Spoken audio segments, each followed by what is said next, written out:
Hi, welcome back guys. This is your sensei, back with another fanfiction. This is the first part of What If Obito's Sister Knew Everything? Now before starting, please give this video a like and subscribe to the channel if you want more videos like this. Now let's get into the fanfic. This is Konoha. This is Konoha at war. The shadow of the Second Great Shinobi War looms deep after nearly 20 years of peace and embroils the entire elemental nations. Alliances are made, and fall and break. Hidden sand turns on their neighbors with poison, and hidden rock seeks to strike hidden cloud down from their mountain. Hidden mist wades into war with bloodthirsty glee, taking on any that get too close. This is Konoha at war, rationing, equipment shortages, long hours and minimal pay. Weeks stretch to months stretch to years. Manpower dwindles, a team here, a team there, until it adds up. This is war ground deep into bone, bled into blood, worked in deep and hard until it will stay there forever. This is war that has been fought for years, and will be fought for years yet before any end comes into sight. This is the Konoha into which Meimu Uchiha is born. Picture a hospital room. It's in the maternity ward, a place for, mostly, happy occasions. The air is heavy with panting breaths, still echoing with shrieking. This is Kasumi Uchiha. Genin. Age this is Sojiro Uchiha. Chunin. Age this is their first child. Congratulations, the nurse says warmly. It's a girl. There are a surprising number of children born during these years, conceived in the frantic desperate weeks of leave and downtime. They name her Meimu, Illusion, in hopes that she will master the art of Genjutsu and the Sharingan. They name her not knowing that what they see is the illusion. Meimu Uchiha is not a child, and this is not where her story starts. What lies after death? What comes before life? Reincarnation, noun. The belief that the soul, upon death of the body, comes back to earth in another body or form. Rebirth of the soul in a new body. Imagine dying. Brutally, carelessly, every piece of potential falling aside unrealized, every hope and dream extinguished, every friend torn away until all that left is nothing. Imagine the pain and despair, the shock and horror. Imagine futilely grasping at life, a chanted mantra of, no, no, I'm not finished yet. Imagine slipping away, piece by piece, a little weaker, a little dimmer, a little colder, until nothing. Imagine hearing nothing, seeing nothing, smelling nothing, feeling nothing, being nothing. Now imagine waking up. Is it any wonder that Meimu is a difficult child? Is it really? Culture, noun. The total of the inherited ideas, beliefs, values, and knowledge, which constitute the shared bases of social action. This is Konoha. Japanese, traditional, strict, confining. Loyalty to the village, the clan, above all else. Self is nothing. Sacrifice for the good of all. Duty. Emotions are a weakness. This is New Zealand. English, informal, individualistic. Be happy, find yourself, self-worth. Family, friends, job, career, balanced and partitioned. Is it really any wonder? How do you act less than you are? Why should you even try? What would you gain in a world identical to the one you? But why would you suspect it wasn't? Why would you think, even for a moment, that the entire world was different? How would you know? And even then, even after that bewildering realization, how would you know where? The Uchiha are always on the lookout for prodigies. Meimu is a sullen, withdrawn child. She does not interact with the other children, does not seem to care. Meimu is a woman in mourning and nobody knows. Picture this. The house is scrubbed clean and tidy for the visit. The low table is set with delicate china plates and cups.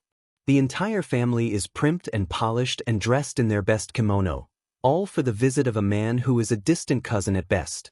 Uchiha-sama, Kasumi murmurs, bowing low. We are honored to invite you into our house.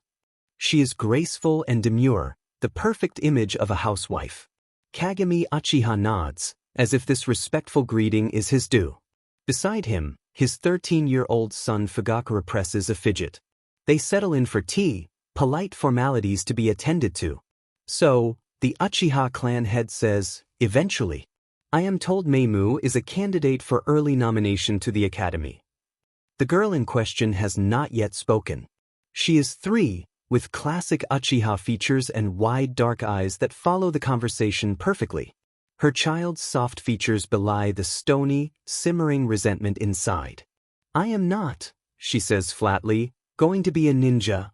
Everyone freezes.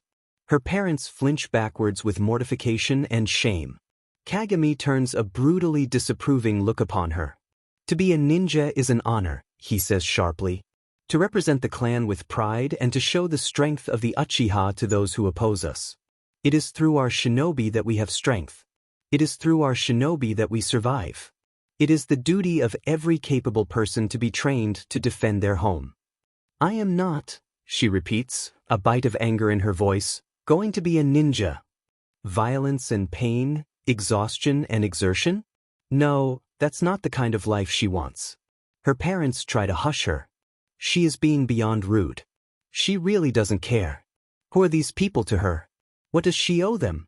Why should she sell her life for these empty concepts? I have decided, Kagami says, ignoring her now.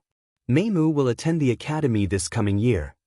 When he rises he adds, so Gyro, teach your daughter some manners. No, Meimu says, but no one is listening. Imagine being an adult. To be responsible for yourself. To be in control. Then imagine someone taking that away. Treating you like a child, incapable of making your own decisions. Overruling your decisions, forcing you onto paths you didn't want to walk. Is it truly any wonder? We will start with physical exercises, Sojiro says sternly. He has been disappointed and angry ever since that meeting. You will not embarrass us. Meimu crosses her pudgy 3-year-old arms and scowls. She won't. She turns to walk away. She has no reason to be here, no reason to listen to. He grabs her arm, drags her around and hits her. Her awful, pathetic 3-year-old body crumples to the ground. At first there is only shock. He hit her. Then the pain comes, a surge of hot fire that is as ferocious as it was unexpected. She gasps, and because she is 3, bursts into humiliating tears. They are not graceful tears, they are sniveling, snotty gasps. Sojiro says, get up. There is not an ounce of sympathy in his face. He has done this, and he will do it again. And lying in the grass, tasting dirt, Meimu learns 2 lessons. The first, ninja have no mercy, not for women, not for children. The second, there is no one that will protect her. At the Ninja Academy Meimu does not speak. Not when spoken to, pleaded with or yelled at. She does not touch pen to paper, and she does not participate in exercises. Her teachers are not pleased. The next day she limps to school with careful bruises up her arms and face pressed into a scowl. The teachers notice and do nothing. This is Konoha. There is no one that will protect her. What good does knowing the future do when it is so far off? What does she know that helps her survive? Meimu tries, again and again, to escape the path laid out for her, but she is controlled by the village, by the clan, by pain and the fear of it, and her attempts only show them the skill and intelligence that they want to see. At home, she learns to spit fire and doesn't dare fail. She graduates within the year. Meimu is 5 and the war is over. Konoha is pushed back out of Land of Rain, the Hokage's students defeated by Hanzo. But hidden sand collapses inwards upon itself, Tsunade's antidotes negating their attack and the bite of the White Fang crushing their defense. The third Raikage takes to the field and almost single-handedly defends Hidden Cloud. This doesn't concern her, except in the very general, sharp, pointed fact that she will not have to fight in it.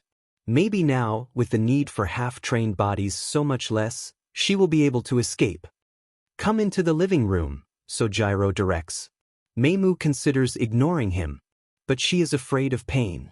And disobedience is painful. She enters without a bow and is frozen still in shock. Orochimaru-sama has expressed interest in taking you as his apprentice, Kasumi says with pleasure. It is good for them. Orochimaru is up and coming, recently lauded as one of the Sannin, and there are many people who believe he will one day be the 4th Hokage.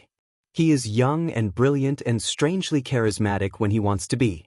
Meimu sinks to her knees. She wonders how they cannot see the monster they have invited into their house. Orochimaru smiles benevolently at her. I think it will be very beneficial for both of us. What use is it to know the future? What does she know will help her survive? There are two others that form Team Orochimaru, Akihiro and Takao. Both are newly out of the academy with short terms and high scores. Both are lauded as Tinya. Uncharitably, Meimu thinks they are window dressing, simply to disguise her own worth. To disguise that Orochimaru wants the Sharingan. It weighs on her, heavily, this dance of secrets. To know what he is, and to know that no one else knows. This is Konoha. There is no one that will protect her. What does she know that will help her survive? She abandons her attempts to hold herself back. There is no escape now. There is only being useful enough to be allowed to live. Meimu wakes in the night at a sighing, slithering noise. She sleeps lightly if at all. Not so for the other two.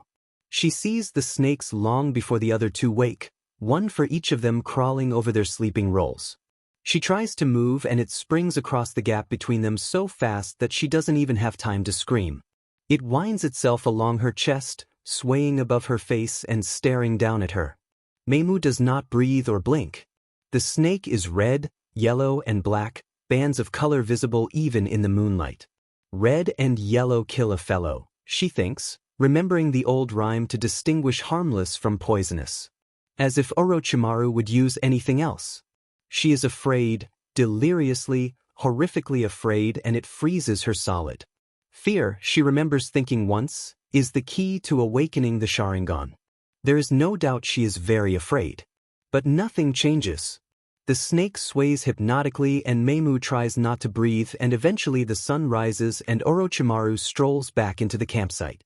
You sleep far too heavily, he says, with a heavy tinge of disappointment, and the snakes slither to his welcoming hands.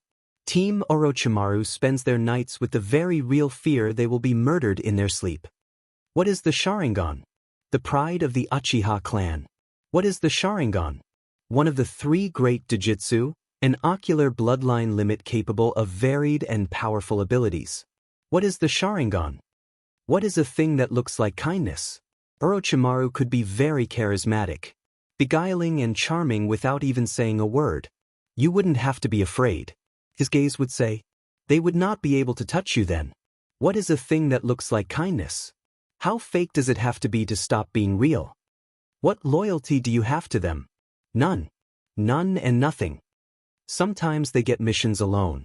Orochimaru is, after all, an important jounin and very, very busy. Meimu can't help but think of these missions as a chance to breathe. Sometimes they go by themselves, but sometimes they are assigned a Chunin squad leader. It must be amazing working with Orochimaru-sama, the Chunin says. You're very lucky. Meimu shudders. Akihiro and Takao make vague sounds of affirmation but say nothing. Takao has burns up the side of his face from training yesterday, and he winces in pain every few minutes. Neither of them say anything. The Chunin, it turns out, is the first one to die. Whether the Sand Ninja want the scroll he's carrying, or whether this is an attack of opportunity, is not something Meimu considers. She reacts, hands flicking through seals, breathing out and sending flames gusting through the trees. Akihiro gurgles, clutching his throat as red spills down his shirt. Blood flies off the sharp surface of the sword that killed him, spilling through the air. It splashes across her face, getting into her eyes and burns. Takao screams, high-pitched with fear and anger. Meimu's hands are on the kunai she never wanted to carry, and she leaps, bouncing off branch to trunk to branch. The whole thing is a mess of snapshots that she will never be able to make sense of, and at the end of it she stands, bleeding but alive, Akihiro and the Chunin dead on the ground and Takao gasping for air in front of her. Your eyes, he says wonderingly. The Sharingan. Has she? Meimu touches her cheek wonderingly. It comes away tacky with blood, but the world is so clear. She must have. It probably saved them. Orochimaru wants the Sharingan. The thought pounds in her head. Orochimaru wants the Sharingan. Orochimaru wants the Sharingan.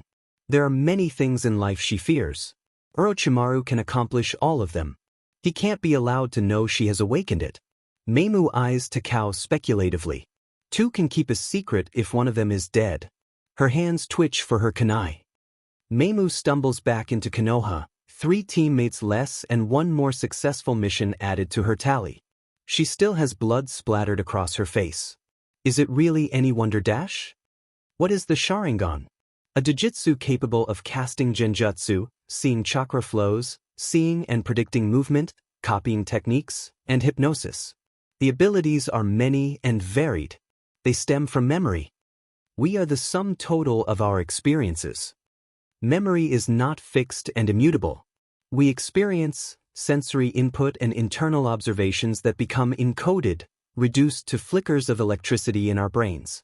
It is stored and retrieved as an associated network of ideas and concepts, and recalling one concept then links to dozens of other related concepts. Thus we recall sight and sound, smell and emotion all at once. And each event has links to the next and the next. What then, if those links were improved? If you could recall, with perfect clarity, things that you had not even noticed at the time? If it happened constantly, comparing and contrasting the present to that which you remembered? Would you see a jutsu and be able to copy it perfectly? Would you be able to show an illusion so complete it might as well be real? Would you be able to predict how an opponent would move? If your sight was sharper, could see the chakra within all things, how much more could you do then? What is the Sharingan? If we are the sum total of our experiences, then new events can only add to us. But what then, if the way we recall the past changes? Who are we then? Kasumi grows fat with another child. Sojiro is never around. Clearly the first worked out so well, Meimu thinks uncharitably. It is not their fault. But she resents them all the same. Welcome home, Mei-chan, Kasumi says, smiling softly. This is Obito. She rocks the baby in her arms. What use is knowing the future? What use? How does it help her survive? She watches the squalling bundle, hawk eyes contemplating as Kasumi lays him down for a nap. Her hands twitch for a kunai, but she stills them. The pillow would be a better weapon anyway, caught death. Accidental. She is not far gone enough to consider smothering a baby. Time slips away. She is 6, 7, 8, 9. She is Genin, Chunin, Orochimaru's apprentice still. She dedicated, hard-working, intense. She is still terrified of Orochimaru. She learns to spin a naginata like a dancer and kill people more efficiently. She learns to spit water and blow wind and make the earth heave underfoot.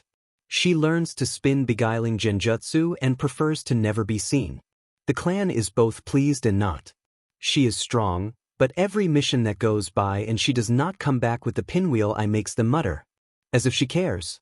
She fights and hates and fights and hates and meaning slips away under a bundle of resentment. She moves out young, away from Kasumi and Sojiro, away from the bulk of the Uchiha clan. Not far enough, never far enough, but distance gives her some respite from them. The place is mostly bare, clean by dint of being largely unused. Meimu flops down on the bedroll and, beneath the complete black of the sunglasses she wears, activates her Sharingan. Carefully she builds the genjutsu. Man, this place could use some decoration, a cheerful voice says. Maybe a kitten poster. That'd stop you going mad. It's the same every time. A complete personality, carefully recreated from scraps of memory. A ghost. The sister. Too late, she projects, voice unspoken and real. It's hers, not this imposter who she is now. This is not Meimu. I miss you, so I must be crazy. Course you miss me, comes back. Who doesn't want me in their life? A quick flash of a grin. Although, I have to point out that this isn't healthy. Says my hallucination. Is it called a hallucination if you do it on purpose? She asks, as if it really matters. But you made me, so really it's just you saying that it? Or maybe it's just you thinking that I would say it, so I say it even if you don't think it. I've confused myself now. Is it really any wonder? She meets Jiraiya. She meets Minato. How delightful, Orochimaru purrs. He has been disappointed with her, lately. Distracted. Meimu desperately hopes she is not about to be discarded. She doubts she will survive the experience. Minato is bright sunshine and awkward politeness. This will grow up to be the strongest shinobi in the elemental nations? But yes, he will. The only freedom, in this world of ninja, is strength. And he will be very strong indeed. Maybe enough to match wits with Orochimaru. Minato says when it becomes clear that Jiraiya and Orochimaru intend to argue. We could go and get something to eat? He's a little older than her, a few years, and Meimu needs him on her side. She nods. Yes, that would be good. Her lack of socialization makes itself known. At least it doesn't seem to deter him. The hidden villages have been the source of countless improvements and advances since their founding. Before, records were too easily lost, and individual clans too few to hold proper facilities. Secrecy and withholding of information means science is limited. Orochimaru is a researcher, always pushing boundaries. He is, in fact, the one that discovers DNA. Meimu knows she has an opening here. With her schooling, with the perfect clarity of the Sharingan memories, if she can keep discovering, prove herself too useful to be discarded despite a lack of Sharingan. If she can stay one step ahead of him simply by virtue of having walked this way before. Obito grows. 5, 6, 7, 8 Ninten. Another war starts and Meimu is gone as often as she is there, hating and fighting, fighting and hating, and sees him grow in distant snapshots of life. He doesn't activate his Sharingan. I'll be a great ninja even without the Sharingan, he screams. Just like Neisama. She finds it hilarious. She's passing through the land of rain on a mission, wet and miserable, when she nearly stumbles across a group of ninja around a fire. There is a quick standoff as they all jump to attention, Meimu skidding along the ground, one hand on her weapon. You're from Konoha? The purple-haired woman says, sounding almost wistful. Meimu nods, affirmative, even though the headband gives it away. They aren't wearing any. Their description trickle through her head, matching up with names. You're Jiraiya students. Trained in the Second War, the ones that will found Akatsuki. They look surprised. My sensei is Orochimaru, she clarifies, fumbling for words. This is an opportunity. He wanted to kill us, the red-haired boy, Nagato says. 3 kids, asking for food and he wanted to kill us. Interesting, Meimu muses. Usually he would be the one to propose using you for his own ends. Perhaps he was trying for kindness? It is an irrelevant thought. But lonely desperate orphans are exactly the type of people that Orochimaru would gather around him. What type of person are you? But they invite her to the fire and they talk. Yahiko is eager to share their desire for peace and she thinks about what will happen to him and what will happen after. Are you going to kill Hanzo? She asks curiously. No. Yahiko says, almost upset. There are too many orphans in this country already. Another war will destroy us. She lets the topic fall away, but before she leaves she says, I will tell you the weakness of Hanzo the salamander. Of poison and weak spots and a way to survive an encounter that they don't know is coming. What do you want? Nagato says, peering at her from under. His bangs, once she's done. Meimu considers. Let me know if you hear from a man named Madara Uchiha. And don't trust him. They look puzzled. She doesn't really care if they listened or not. Meimu is 17 and an ANB. She prefers the assassination squad to the hunter nin because it means her targets have much less chance of being able to fight back and hurt her. With poisonous snakes and genjutsu to hide her from sight, she is very good at what she does. Obito is 12 and graduating the academy. She shows up, amused that barely any of the rest of the family bothered. There had been a huge turnout at hers. Obito cares much more about the clan than she does. Nei-sama. Obito says. You came. She looks down at him and wonders if, given another chance, she would smother that baby now. I have to introduce you. He chatters away, pointing out all his classmates. And that's Rin. He blushes. Meimu smiles, long and slow. Rin, she repeats teasingly. She's really nice, he says defiantly. Not like the rest of them. He glowers and it has an edge to it. Uchiha, she thinks, with a curling edge of resentment. The irony of it amuses her. Obito is thrilled to be on Minato's team with Rin, less so with Kakashi. Kasumi says nothing, just smiles vapidly. Minato isn't anyone, yet, besides a jounin. Kakashi is the son of the disgraced White Fang and the reason they're at war again. "Hello, Rin," Meimu says, sliding out from between the trees. The girl twitches, spinning around eyes wide. Her hand goes for a kunai, before she sees and relaxes. "Foolish. Whatever are you doing out so late at night?" The mocking lit is reminiscent of her sensei, but Meimu hardly notices. "Training," Rin says. "I'm sorry, Uchiha-sen. Were you looking for the training field?" "Oh no," Meimu says. "I was looking for you." There is a flicker across her face. Wariness. "Obito is very taken with you, you know," she says, lips curling into a smile. "You are very good, Rin. How did you get so very far without being caught?" "I don't know what you're talking about," she says evenly. "Oh, but she was good, wasn't she? So long here without being suspected at all. The soon-to-be fourth Hokage student. Not that anyone knew that. Oh, but she was good." "Oh, Rin," Meimu says with a wicked laugh. She could see that the name got to her. It was common, so common, something like what a parent would call a child. And Rin was supposed to be an orphan. Over water, under sea, places home to mist shinobi. "You're a very long way from water, my dear." She froze. Her breath was coming in fast pants. She was trembling. "I don't know what dash." "I don't care, Rin," Meimu says soothingly.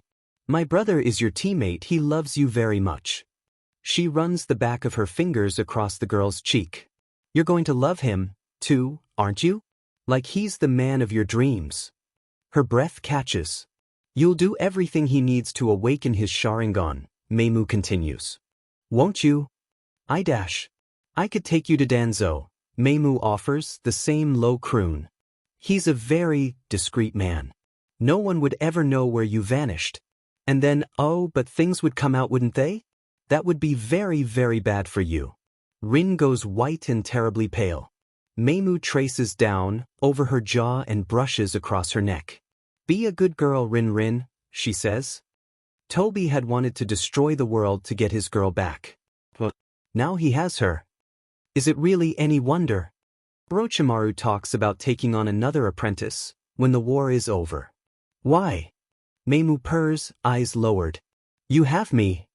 She sleeps with him, because she loves him as much as she hates him and hates him as much as she fears him. He sleeps with her because he finds her desperation to please him amusing, her constant circumventing of rejection. It's one power play after another, and it might just be all in her head. Who knows? It wouldn't be the only thing. The war ends and Kakashi doesn't lose an eye. Obito doesn't die, vanish, fall prey to Madara. Rin watches her with terrified eyes every time she appears.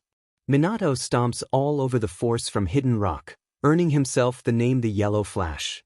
There are whispers he will be the next Hokage. Something changes, a quick slide of meaning. Orochimaru has grown bored with her. It's time. She pretends to be appropriately horrified when his research is uncovered. "What do you think?"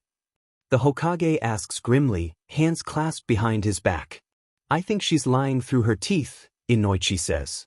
"I think she knew exactly what he was up to." He looks through the mirrored glass into the interrogation room where Orochimaru's apprentice is being grilled. "I also think someone had to let all this slip. We didn't find out by chance." "He's been gone a lot recently," Meimu says. "I thought he was just doing more ANBU work with Danzo and I didn't want to know more." "Why not?" the interrogator asks flatly. He seems disappointed that Meimu is talking, as though he'd prefer to force her. "I prefer to stay away from Danzo. His Uchiha FTZH worries me." "His what?" The interrogator raises an eyebrow. "He always speaks as though he reviles us, but his eyes are always so hungry." Meimu tilts her face down, to hide her expression. "I was invited with them a few times, but I managed to decline." "Let them," she thinks with satisfaction, "listen to you now, Danzo. It is a shame Orochimaru got away. The third was too weak."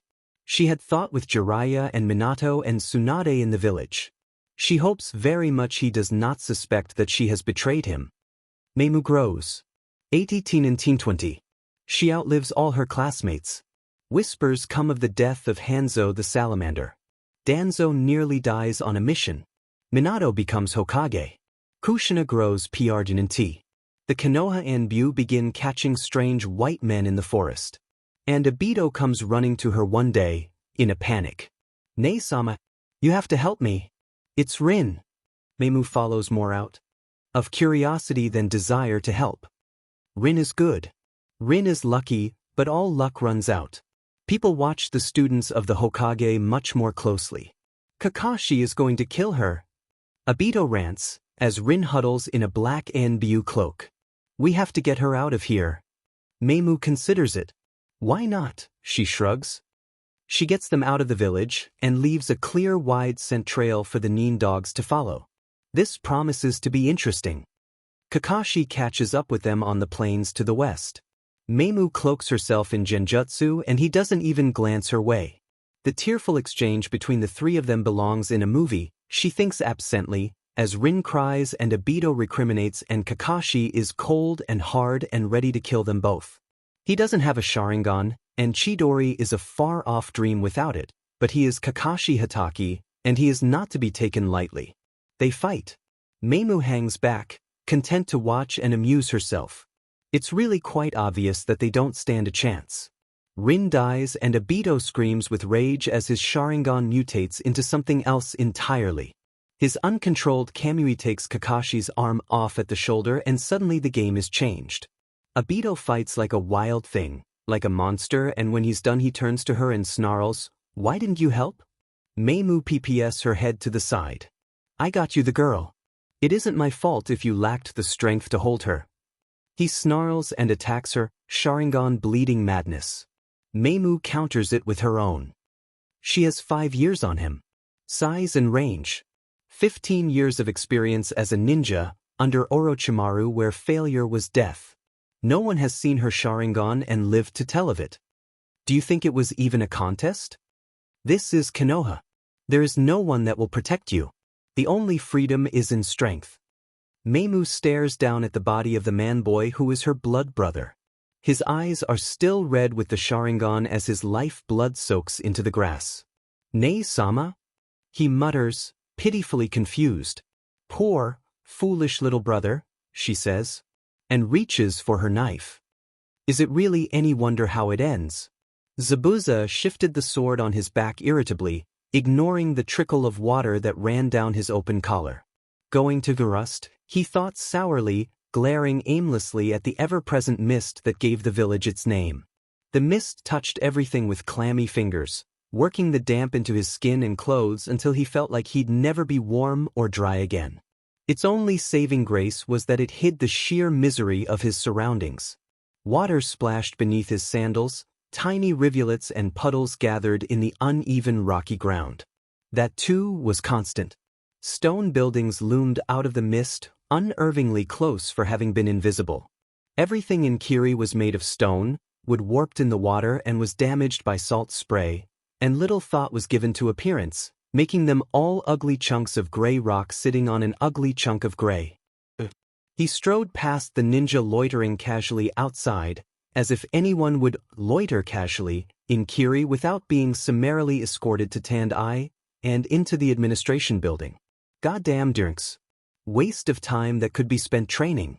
But missions were where the pay came from, and if you didn't do missions, you didn't get paid. Minimal, shitty pay it might have been, and what didn't get spent on food or rent went into equipment upkeep, leaving you with a fat lot of nothing before too long, but it was money all the same. His swordsmaster, one of the legendary 7 swordsmen, clearly wasn't going to deign to taking low-rank missions, and Zabuza wasn't cocky enough to think he'd survive one of the A ranks that Shioni took. Until he was, D ranks were his only real source of income. D rank, he said curtly to the ninja at the desk, making sure his filed-to-a-point teeth were visible. Outright trouble-making might get you the wrong sort of attention, but a little passive intimidation was practically the status quo. The ninja didn't look very intimidated, because he probably dealt with worse people than a 12-year-old swordsman apprentice, But Zabuza figured if he'd been stuck with a shitty assignment like Mission's desk, then he wasn't much of a ninja at all. You're too late. The only ones that are left are team missions, the ninja answered sullenly. Zabuza loomed over the desk, leaning forwards and leaving damp hand marks on the surface. Give. Mission, he said, emphasizing each word. The ninja leant backwards, sullen expression unchanging. 2 people. Minimum, he said. Until you have another person, I can't give you anything. Zabuza scowled. This wasn't going anywhere. He turned, surveying the room and the waiting people that he'd barged straight past to get to the desk. None of them had tried to stop him. Worthless. You, he barked, pointing at a figure near the back. She was maybe 15, which put her a few years older than him, and pretty enough. Wind-blown and salt spray-soaked hair, sun-beaten skin. No vest, so she was either a genin, or didn't care for them, and not carrying anything more serious than kunai and shuriken. Then again, he probably would have known her already if she'd been a swordsman. It was hard to assess from a mere glance, but she didn't look like she'd be total dead weight, or that she was so dangerous he'd have to worry about a knife in the back. Come here. There was a split second as thoughts visibly crossed her face. Who, me? What? Why? Before she schooled it into neutrality and came forwards. 2 people, Zabuza said, turning back to the desk. Now hurry the hell up. Fine, the ninja at the desk said, resigned, before plucking 2 scrolls off the top of his pile and holding them out. Zabuza crossed his arms and stared, even as the girl gingerly reached out and took them. After a pause, realizing he wasn't about to go away, the desk ninja elaborated. Purchase and transportation of 25 crates of assorted fish from Tenka Mizujiwa of Port Arashir. Storage scrolls and payment included. Zabuza snorted, spun on his heel and left, the girl tagging along behind him. Waste of time, he muttered as they strode past the watchdogs outside. He kept his voice low, though it wasn't wise to be noticed criticizing the administration. The hell does a mission like this need 2 people? Insurance, the girl replied to his rhetorical question, though quietly enough he could have ignored her. Less chance of mission funds being stolen or skimmed when you assign multiple people. For one, both of us would have to go along with it, and the payoff for each of us would be less than if it were solo. Then we'd have to trust that the other wouldn't betray us either for the extra share, or to Kiri for whatever prize they give us for turning on each other. She fell silent as they approached the gates, and Zabuza counted 3 security patrols flickering past. The gate guard inspected their mission scroll and their ID pass cards, and even did a quick spot check of their equipment pouches before letting them go. That wasn't exactly unexpected, and Zabuza was just glad nothing had gone missing this time during the check. It was a long, dull run to Port Arashir, across rough, rocky ground. The coastlines of Land of Water weren't soft, delicate sand but uneven boulders and rock sharp enough to cut your feet on, and even worse on days when the mist was heavy and made footing slick and dangerous. Kiri was in the most inhospitable corner of Mizu no Kuni possible, bleak and desolate on good days and hell on earth on the bad. It would have been easier, by far, to have a boat sail to Kiri, but no vessels were allowed in sight of the village, and even ninja leaving over water faced much tougher security than those heading over land. The counterbalance of those restrictions was, however, that no attack on Kiri by sea had ever succeeded. It also meant that food had to be transported in, and since no civilians were allowed in Kiri, or could even get to it, food transport diranks were a staple of the village. The port town, in some ways, wasn't much different from Hidden Mist. The same gray stone, the same gray sky, the same damp, the same squalor. All that changed was shinobi to civilian and smell of blood to smell of fish. Zabuza wrinkled his nose, and considered again investing in a mask to block most of the overpowering stench. Of course, masks in Kiri were asking for trouble, unless you were strong enough to make the random identity checks not worth their time. Let's head to the harbor, he said. Despite the crowded streets, people gave them wide berths, eyeing their headbands and the sword on his back uneasily. This was a town close enough to Kiri that the village symbol was recognizable, and the people had likely had dealings with shinobi before. Someone jostled past them and Zabuza's hand shot out, grabbing the pickpocket's hand. before it even came close to his pouch. Not a good idea, he snarled at the grimy kid, maybe 4 or 5 years old.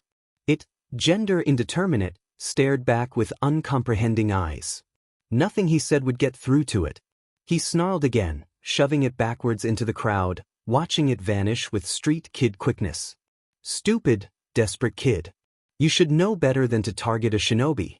It had not been so long ago that Zabuza had been a child just like that one, and for him, the choice between becoming a shinobi and starving on the streets had been no choice at all. He scowled darkly, causing the milling civilians to back off another pace or two, and strode forward, scattering the crowd. The dock was easy to find, being the main feature of any port town, and also, by the stink of fish and stagnant sea. The supplier was a twitchy, nervous man, thought that might have been the result of trading with shinobi, who nevertheless had the gall to suggest that they might, possibly, pay more than the agreed-upon price. Zabuza had cut him off with a flat no, and that had really been the end of it. The girl had carefully unsealed the money from the scroll, handed it over, and the two of them had proceeded to seal the crates of fish into it in return. Sealing scrolls were incredibly handy, he recognized. It was just a pity they were so tightly regulated by the village that unless you knew how to make them, getting your hands on one was nigh on impossible. Even this one would have been documented and would be carefully scrutinized and locked away once they got back to the village. Can't believe he had the nerve, Zabuza grumbled as they left the port town. He didn't look forward to arriving in Kiri and trying to get these things through the security check, regardless of the fact that this was their mission. The girl shrugged. Kiri pays what Kiri wants to pay, and not a Rio more, regardless of what regular market price is, she said. Though, it is a guaranteed, regular sale, so that should have made up for some of it. He glanced at her sideways at the matter-of-fact summation. What's your name anyway? He asked. She looked startled just for a second. Umi. Umi? He repeated, waiting for the rest. Beach? Wasn't exactly an inspired name for someone from Mizu no Kuni. Just Umi, she said. No surname meant more than no family? Zabuza had a surname and he'd been an orphan for years. It meant she could never remember having a family, and that no one else remembered or cared to remember it either. They say that drowning is supposed to be a pleasant way to go. That's a lie. They say that when you die, you're supposed to see your life flash before your eyes and that there's a light at the end of a tunnel. That's a lie too. It wasn't pleasant. It was exhausting and terrifying, the desperate desire to breathe beating in my chest, the hopelessness of no longer being able to hold my head above the water. It was slow and I was horribly aware of what was going on. I died in the water, so there's perfect, terrible symmetry in the fact that I entered my new life on the ocean's tide. Luckily for me, this time there were people around to pull me out. But I would have saved myself a lot of pain if I had just drowned there. Sad, but ultimately true. I guess that needs some explaining. See, some places might have old wives' tales of finding babies in cabbage patches, but in Mizu no Kuni they're brought in on the ocean's tide. It probably relates to another of Mizu's customs, in which unwanted children are left by the shore to drown and be swept out to sea. So there I was, a baby, fished off Kujikuri Beach and promptly bundled off to the nearest orphanage, which just happened to be right inside Kirigakure no Sato. See what I mean? Drowning would have saved me a lot of trouble. The Bloody Mist Village was probably the last place on the list of places I wanted to be, once I'd worked out where I was. Hell, nowadays, it's still the last place I want to be. But I should probably tell this story in some kind of order, so. Hidden Mist is a hive of scum and villainy. Land of Water itself isn't much better. The entire island is poor, poverty is rife. It's too small for proper farming, and anyway, between the hard rocky ground and the sea salt that made the soil next to infertile, not much would grow anyway. The only real source of food was importing and fishing, and you better believe that the daimyo kept a tight control on both. For shinobi, though, food was the least of our worries. The primary danger for us was each other. Tensions were deliberately fostered. Shinobi kept in constant competition to promote aggressiveness and reduce conspiracies and rebellions. See, I was born at a PRD just prior to the beginning of the Third Shinobi War. The Fourth Mizukage had just come into power, though Yagura's personality had changed so rapidly after taking the hat that most people had trouble distinguishing him from the third. It was a time when the infamous graduation exam was still going strong. As a ward of the Kiri orphanage, I was automatically enrolled. All of us were. We had no choice. The orphanage in Hidden Mist is every bad thing you ever heard about an orphanage, every Oliver Twist tale or workhouse horror story rolled up and compressed into one building. The place didn't even have rooms, it was just one huge hall, clear during the day, with rolled-out blankets at night. It would have been cold if there had not been hundreds of children, each fighting for a small piece of floor. There wasn't enough of anything, clothes were thin and ragged, food was half portions at best, and there weren't enough adults to prevent the older children stealing from the younger, had they cared, which was doubtful, let alone anything as prosaic as giving attention. And despite that, it was still better than the academy. You know the famous graduation exam? It wasn't even remotely secret. The younger classes might not have understood, but you could read it in the tense shoulders of the older students, in the way their gaze would sweep calculatingly over their classmates. Who could I? There were no friendships in the Kiri Academy. No one you could trust not to stab you in the back. The teachers, if they deserved the title, were those unfit for duty for whatever reason. Old or wounded, or just plain crazy. My first year there, the teacher took all the girls aside and told us that if we did special favors for him, he would ensure that we got a good matchup during the exam. Yeah, that was the kind of place it was. The classes were neither easy nor safe. Punishment was whatever the teacher decided it was, from standing on the bottom of the river for a certain PRD of time, to lashings, to sensory deprivation genjutsu, to starvation. Kids died at Kiri Academy. And it was normal. Worse yet, you didn't want to skip class. That was apparently a little too close to desertion. You do not leave Hidden Mist and expect to survive.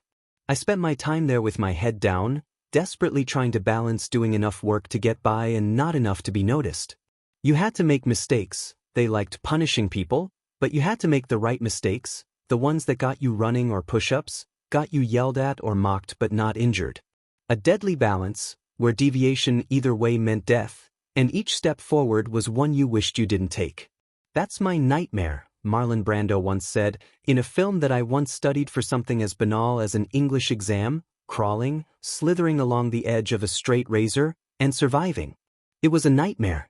One that dragged on, day after day, and terror became numb drudgery, a constant wall of sameness for all that it was terrible.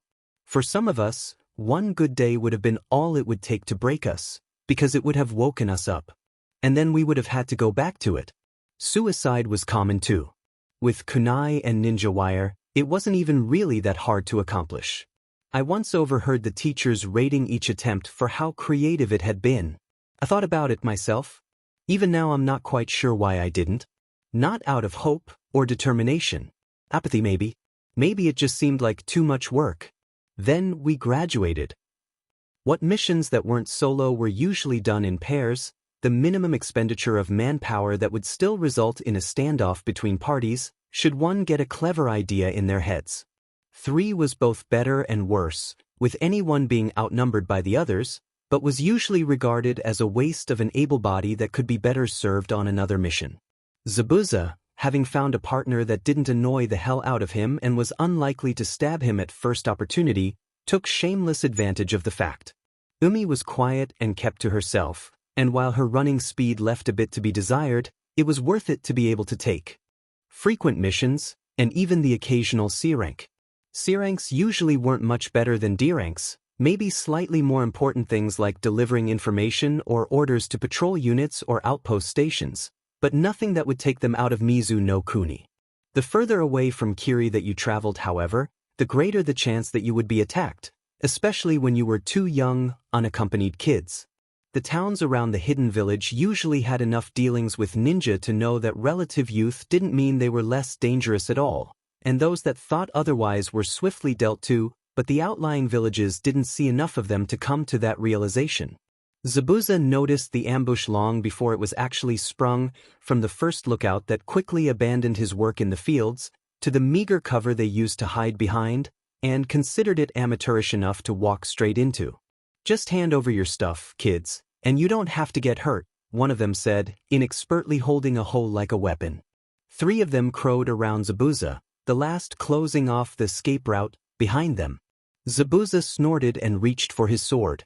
It was over quickly, the 3 of them no match for his skills, put down fast enough that when he turned, Umi was fighting her single opponent, awkwardly dodging an axe swing. He lashed out, sword biting deep and ending the fight. Then Zabuza inspected the men that had attacked them. Their clothes were rough and well worn, the weapons were farm tools, not made for fighting. Likely just farmers then, local men who'd seen them traveling and thought to supplement their income, rather than a group dedicated to banditry. It was hardly uncommon. He searched the bodies briefly, coming up with nothing worth taking. A handful of odds and ends, not even a single coin. Nothing important, he said. Let's get on with it. But Umi didn't move, and when he turned to look at her, all the color was leached from her face, leaving her stark, bone white. What? They get you or something? He couldn't see a wound, and she'd have to be a shitty ninja to get taken out by an old man with an axe, but it could happen. No, she rasped dryly, making an aborted motion with her hands. No, I'm fine. He shrugged. Then let's go. Got a mission to finish. But even as they left, she kept looking over her shoulder at the bodies. It's horrible to say that things got better after that, but they did, for a given value of better. I moved out of the orphanage immediately, not even going back after graduation, to the genin barracks, which were the barest, smallest step up. There were rooms, for one, and beds, even if they were bunk beds covering every wall. The top bunks were dangerous because someone could stab you through the mattress from below. The bottom bunks were dangerous because they were fully open to the room with no protection from anywhere. What a fantastic choice. No, Kiri didn't believe in genin teams. If you were a genin, you were good enough to work. If not, you died. They liked to keep things simple. So I ran missions. C ranks and D ranks. Sometimes with a team, sometimes alone. I preferred alone, because you could never, quite, trust a team to watch your back. You couldn't even trust them not to stab it. The thing about an island like Mizu no Kuni is that you're unlikely to encounter foreign ninja. A genin is supposed to be good enough to deal with local threats like wild animals and bandits. I would never be a fighter. I didn't have it in me. Not anymore. Maybe I never had, but the academy had crushed more spirit out of me than it had ever inspired. Graduation was the first and last time I ever killed anybody. Training with Shioni was bloody and brutal and didn't often leave Zabuza with energy for anything else, let alone anything frivolous. There were days when his arms ached so much he couldn't lift them, days when his legs were so weak they wouldn't carry him. There were days when his only goal was survive. So the fact that he didn't see Umi, barely even thought about her, for months, didn't really surprise him, even if she was one of the half-dozen or so people he could stand to work with. That was really all she was anyway, somebody who he could tolerate. He was a little surprised to run into her in one of the bays just south of Kiri. It wasn't particularly hidden, but it was sheltered enough to make a decent camping spot. Easier than trying to get into Kiri after curfew anyway. When he saw her, he could spot the reason for her absence almost immediately. Zabuza had stayed in the barracks for a while, and he knew that walking into that place wearing such an obvious sign of weakness was just asking for a knife in the back or worse. He thought about leaving, just turning and walking away. She would probably die from infection or betrayal, but that wasn't his problem. Hell of a cut, he said, striding across the hard gravel of the bay. Her eyes, one was caked and swollen shut, flickered to him, fear bright. There were ground herbs, healing paste, bandages and needles on a mat on the ground in front of her, but her hands were shaking and there was only so much you could do to yourself. There was boiling water to clean the needles and moonshine for the wound, which was about as thorough as medical preparations ever were in Kiri. Still better than risking the blood pit they called the hospital. He leant into her space and took her chin in his hand, tilting it back and forth to see, in the low light of the campfire. Her movements were stiff and awkward, and she shuddered constantly. "Give me the knife," he ordered. Her eyes were wild and he could hear her breathing fast and panting. Zabuza rolled his eyes. "You want this cleaned up or not? I haven't got all day." It looked pretty bad too, to his eye, yellowing pus forming at the edges of the cut. It wasn't new either, so it had probably been open or just covered while she returned from a mission. She relinquished the knife and he set to work, draining the worst of it, before wiping the rest away with clean cloth. Then he picked up the needle and she swallowed roughly. Later, after he'd finished, half the alcohol had gone on her cut and the other half was inside her. She'd stared at the water and slurred. "This is where they found me," she said. "Brought in on the tide." Zabuza knew the old wives' tale. "Regular fairy tale princess you are," he grunted, sorting through the herbs to make a paste for the wound. She had a good collection: comfrey, lavender, garlic, willow bark, all useful and easy to obtain. She laughed, bitter and tight. "It all comes back to drowning." She shuddered and stared down the shore at where the waves were pounding on the rocks. "I've tried, it never takes me back." "Stupid girl," he said gruffly. "There are easier ways to go about dying." There wasn't so much a mist rebellion, as every meeting of 2 or more shinobi was probably treasonous in some way. Finding a shinobi that was actually loyal to the village was a much harder bet than finding one that had done something illegal. And that was with internal security watching everyone, always. Then again, the IS didn't have to prove you'd done anything treasonous. I don't think they even had to prove they suspected you of maybe thinking about doing something treasonous. You just vanished. That kind of scrutiny and unrestrained power didn't actually stop anyone from plotting. It probably was actually the thing that inspired it, like a spiral of death. The more people plotted, the higher the security, the more people plotted, the higher the security, on and on until something exploded. When I worked the missions desk, I actually saw Mei Terumi a few times. She was pretty in a way that not many missed kunoichi managed to retain for long. She also had a bit of a reputation. Not as a fighter, everything was suspiciously quiet on that front, but as, well, someone who traded SXL favors for perks. Where, was one of the nicer things I heard her called. The thing is, that's derogatory, but it's also incredibly dismissive. It didn't take into account that her men had more power than just to get her better pay. They were scattered throughout the village, different ranks, different sectors, but all powerful. Where every meeting of shinobi was scrutinized, she slipped under the radar by being obvious. I was pretty sure that this was the start of her own push for Mizukichi. "You can read?" Zabuza asked, almost incredulously. Umi jerked, head snapping up as she startled. The angry red scar curving down the outside of her face had mostly healed, but it pulled the skin taut, fixing half of her face in a permanent sneer. She'd never be mistaken for pretty again. "Yes," she answered hesitantly, looking down at the scroll in her hands. Zabuza narrowed his eyes at her. "Did you learn that at the academy?" She barked a laugh that was both startled and bitter. "The only thing that the academy teaches you is how to be afraid." There were few people in Kiri that could read and write with any skill, all the better to control the flow of information. Ninja could do their jobs perfectly well without those abilities, as long as there was someone to point them in the right direction. "Teach me," Zabuza demanded. He had little to trade, but Shioni had begun teaching him water jutsu, which were just as prized. His master would likely kill him for passing them on, but that only meant he could never find out. Umi nodded slowly. "All right," she acquiesced. And if he called in a few favors when they were back in the village to get her transferred to an administrative position, then it was only so she didn't get the rest of her face sliced off before he was finished. This was an attempt to write a SI from a POV of an outside character, but it didn't really work out, hence the italicized sections.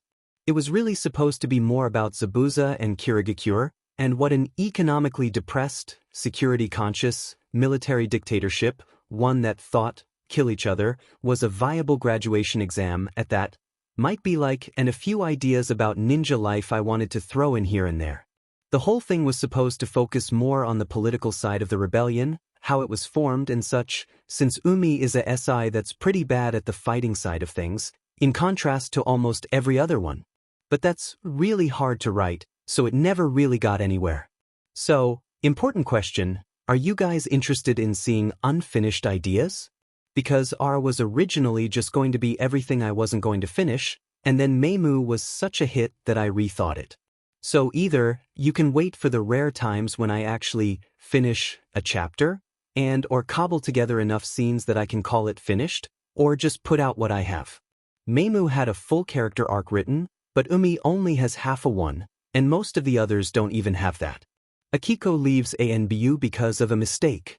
She'd grown a little wild, a little careless, always reaching for more in some desperate attempt to fill all those empty, worn-down places inside.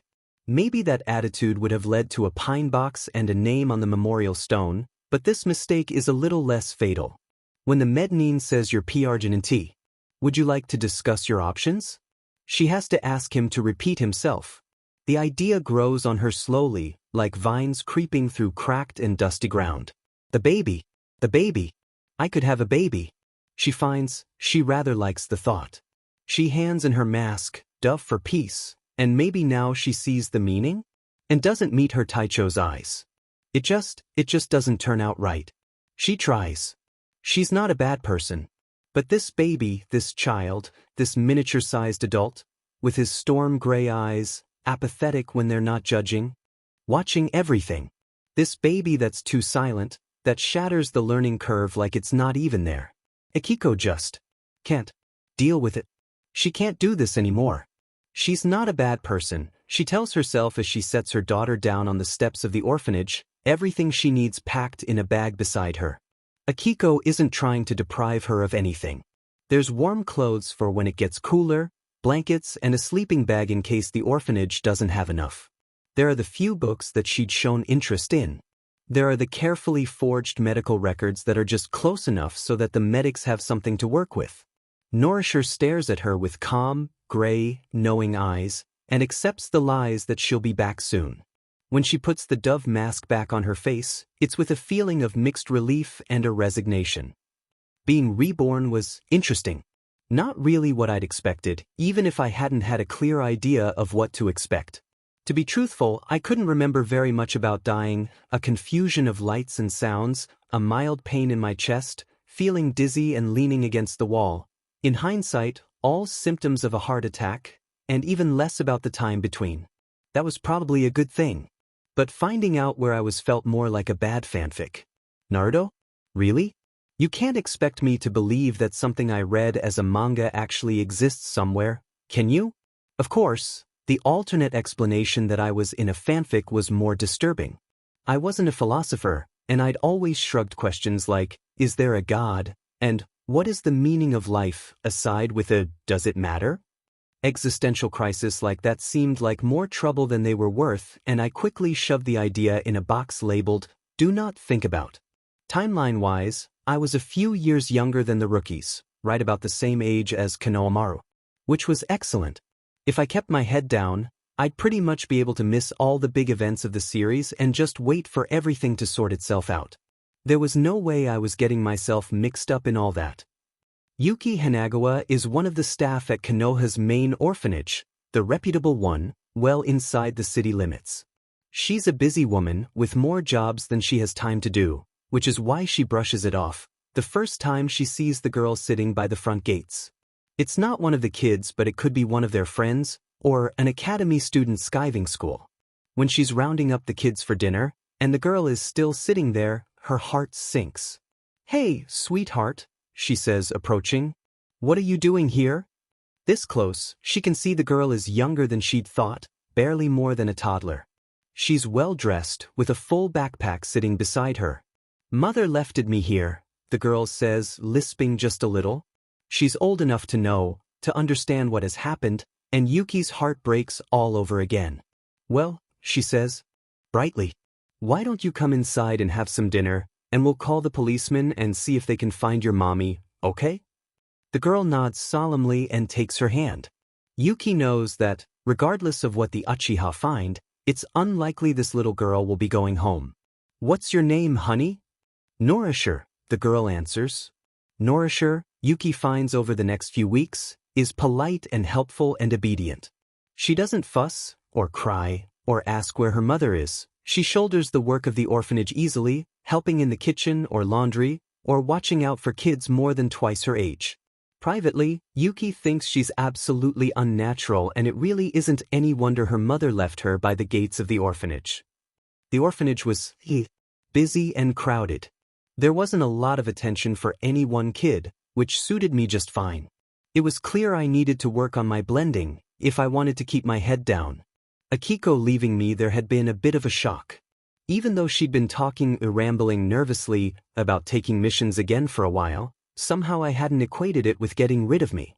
I was pretty sure that there was middle ground in there somewhere.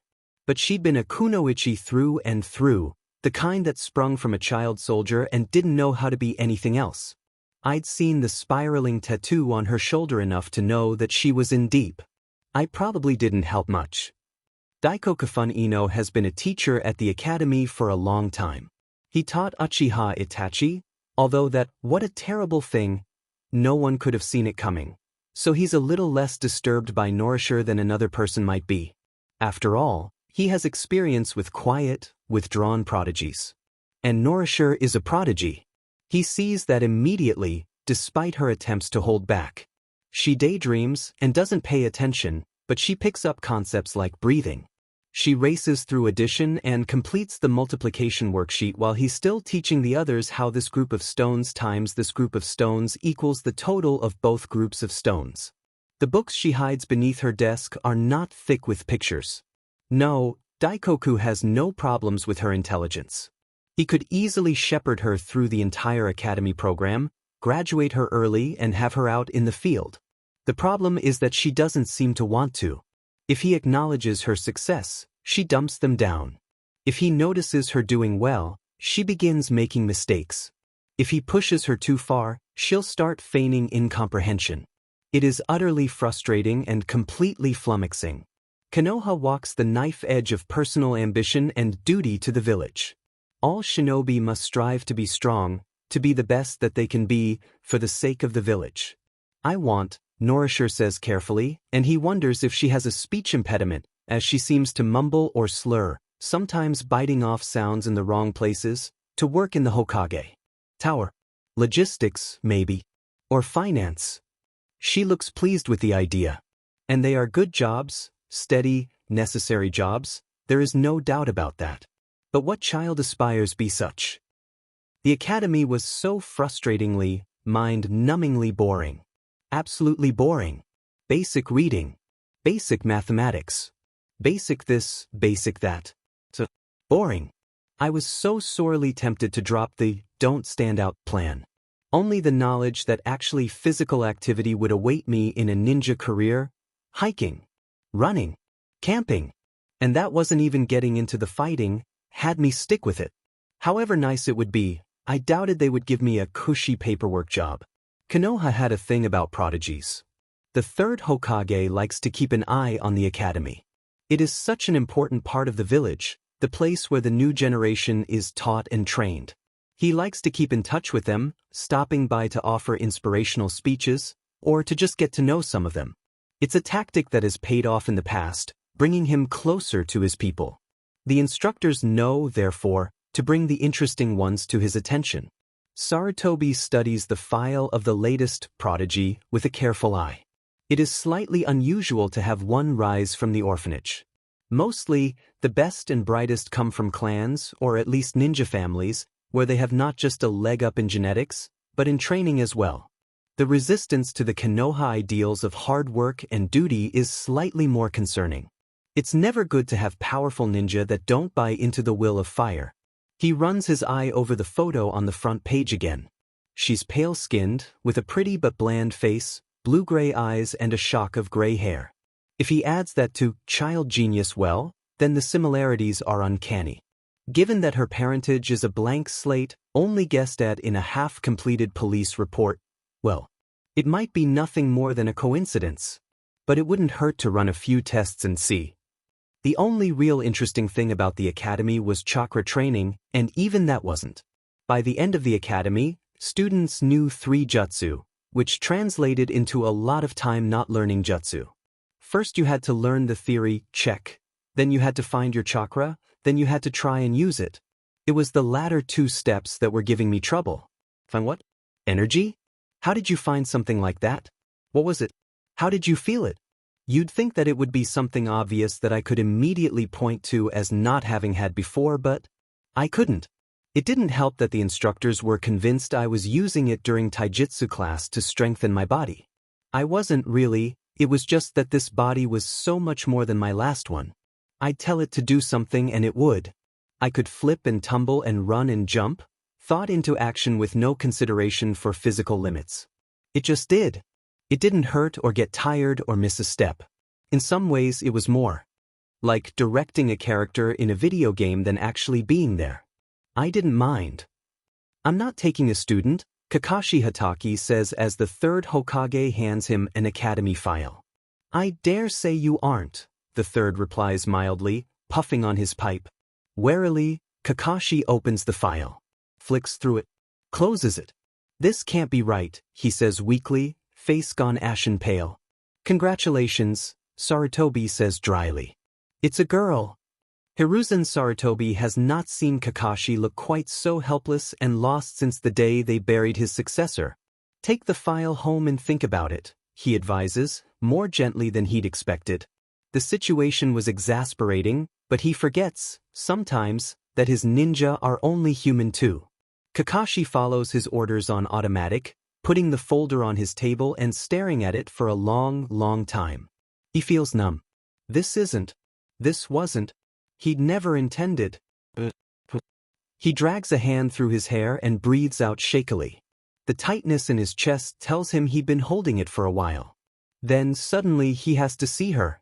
To know this is real and not a joke. He slinks through the village with all the stealth of the Anbu captain he was, peering through the windows of the academy. Unmistakable. She has an open book in her lap, tucked beneath the desk where the teacher can't see it and is paying more attention to that than the work. Her left hand twirls a strand of gray hair around and around. He watches through the afternoon. Through taijutsu practice, she spars with the teacher. And she's good. As the bell goes and she slips out. And then he follows her home, not to an apartment or house or family. Would he recognize the mother? Surely, but to the Konoha orphanage and Kakashi breathes, focusing on just breathing. For a moment. Has no idea what to do. Clearly this calls for drastic measures. My eternal rival. Guy booms loud as ever. You have finally accepted my gracious invitation to enter the hallowed halls of my house. Kakashi pushes past him, agitated. He doesn't even say that this apartment is hardly a house, or that Guy had been graciously inviting him for nearly a decade. He can't say anything at all the words bottled in his throat, constricting him. What troubles you? Guy asks, more perceptive than people give him credit for. Kakashi flails a hand. Guy looks bemused. I have a daughter. I didn't know I had a daughter. How do I not have? He shoves the file at Guy's chest, turning away because he just can't bear to watch Guy realize how much he has failed at this. Oh, Guy says softly. Oh. A heavy and calloused hand rests lightly on his shoulder as Kakashi stares out the window. Have you seen her? Guy asks. Kakashi nods mutely. What did she say? Kakashi shrugs, careful not to dislodge the hand. He can almost feel Guy roll his eyes. You didn't talk to her, you just went and stared at her. Please tell me she didn't see you. The glare Kakashi gives him is full of wounded pride. What are you going to do? Guy asks. Kakashi shrugs helplessly. Why would he have come to Guy if he didn't, desperately, need help? Apparently, I was too good at taijutsu practice, despite all my attempts to not stand out. Not good enough to graduate, thank God, but enough that they were arranging my own separate tutor instead of having me stay with the class. But I didn't want to progress fast enough to get myself tied up in the whole canon mess. It would sort itself out. I just wanted to stay out of the way. I was counting on my age to do it, but if I was too good, I might end up there anyway. I didn't really want that. Then I met my taijutsu tutor and was sure that someone was trying to punish me. It was Mato Guy. And he was every bit as crazy as his character was portrayed to be. He was larger than life, too much to be real. He made promises and did poses and his teeth pinged. Someone like this couldn't possibly exist. Guy can see a lot of his eternal rival in his new apprentice. He's aware of the folly of drawing comparisons, but he can't help it when he introduces himself and her expression is pure, "Is he real?" before it slides into absolute apathy. He almost expects to hear her ask, "Did you say something?" She has a complete lack of enthusiasm for training, despite being a natural at chakra enhancement. It's lucky that she is, because it gave him a chance to express interest without drawing attention, though he has no doubt the third Hokage knows the truth. She's a genius, despite the way that the term gets overused, and like many genii coasts by without hard work. Guy will get her motivated, and that's a promise. She also has, he finds, many disagreeable habits. Like his eternal rival, she prefers not to argue, instead agreeing to things with no intention of carrying them out. This is not acceptable. While not all ninja hold to their word as strongly as Guy does, they must have some promises that will not be broken. Guy plants his foot, gently, very mindful of his own strength, on her back and booms, "The word of a ninja must never be discarded so easily. To give a solemn, heartfelt promise and then neglect to follow through on it is the height of deceit." Norishir struggles against the mud, arms trembling, as she completes her push-ups. The only sound she makes is a grunt. He is almost certain she is using pain-nullifying techniques. Guy would like to assume she is listening and taking his words into serious consideration, that her lack of protest means she acknowledges her error and is taking her punishment without complaint, but his interactions with Kakashi lead him to assume it's more likely that she has no idea what to say, cannot understand his perspective and is tuning him out. A ninja must always defend the integrity of their word. He continues to lecture, hoping that he's getting through to her. It is the duty of the senpai to pass on their wisdom, so that the new generation does not have to learn the same painful lessons. He wants her to be strong, for her own sake, and for Kakashi, so that he never has to watch his eternal rival outlive his child like he has outlived so many others. For despite the unpromising reaction, Guy firmly believes that Kakashi will come to realize the gift of joy he has been given unlooked for. He just has to stop panicking first. Training. Always training. It was monotonous. There was early morning training before the academy, leaving the school early for afternoon training, which stretched into evening training. Didn't this man do anything else? The chorus of "You're so lucky to be getting trained by a jounin" was also wearing thin. If Guy-sensei didn't feel I was putting 110%, no 200 effort in, then he started encouraging. I don't think I had that much effort in my entire body, and certainly not at 5:30 in the morning. It wasn't that he was a bad teacher, he wasn't, especially when it came to actual techniques and not just insane stamina-building exercises, but I relished the times when he was on missions. It was rather amusing, Kakashi thought, watching Guy hunt for his student. When he hadn't seen her at the training logs or running laps, Guy had taken to peering into every nook and cranny to see where she was hiding. Perhaps she went home? He suggests, stuffing his hands in his pockets and trying not to laugh at the comical sight. Guy looks shocked at the suggestion. "It is only 3 o'clock. He says. "She could not possibly have finished training yet." Kakashi shrugs, not quite sure what pre-Genin's training tolerances were, but suspecting they were a bit lower than Guy thought they were. But they do go to the small apartment that had been allocated to Norishir once she'd proven capable of looking after herself. The girl answers the door after Guy's enthusiastic knocking threatens to make it shudder out of the door frame. She's tiny and petite and cradling a book in the crook of her arm, and Kakashi feels another thrill of something at the sight of her. "Oh," she says flatly, "you're back." Guy beams and actually sparkles. Kakashi has to look away out of self-preservation. "Indeed. I have returned from my mission. It was a serious and arduous task that I willingly undertook with the aid of my comrade and eternal rival." Guy nudges him with a highly unsubtle elbow. Kakashi pulls out Ika Ika and pretends to read. "Yo." He can feel the disapproval radiating from the green-clad shinobi beside him. "Indeed. And my first thoughts upon returning were to seek out my beloved student. We searched high and low, from training field to lake. Words cannot express my heartbreak at not finding you working hard to increase your strength." Nourisher regards him with a blank-eyed stare that suggests she considers him of similar relevance and interest as a particularly obnoxious street performance. I was finished, she says flatly. Kakashi wonders if she has any other tone of voice, and considers that at that age his own repertoire may have been fairly similar, if including such things as smug superiority. Finished, Guy says, gasping loudly.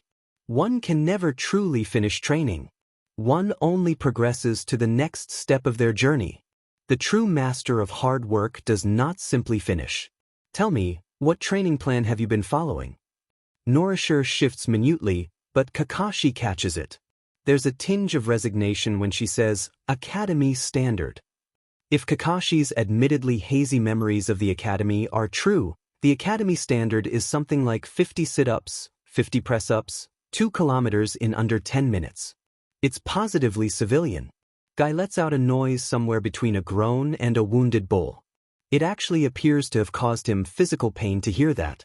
The tears, the declarations of new training plans, the heartfelt promises, well, Kakashi is quite glad he can read Ika Ika and ignore it. The girl doesn't have that option. I thought we were getting food, he says eventually, otherwise Guy will actually go on forever, and food is basically the only reason he agreed to this. Yes.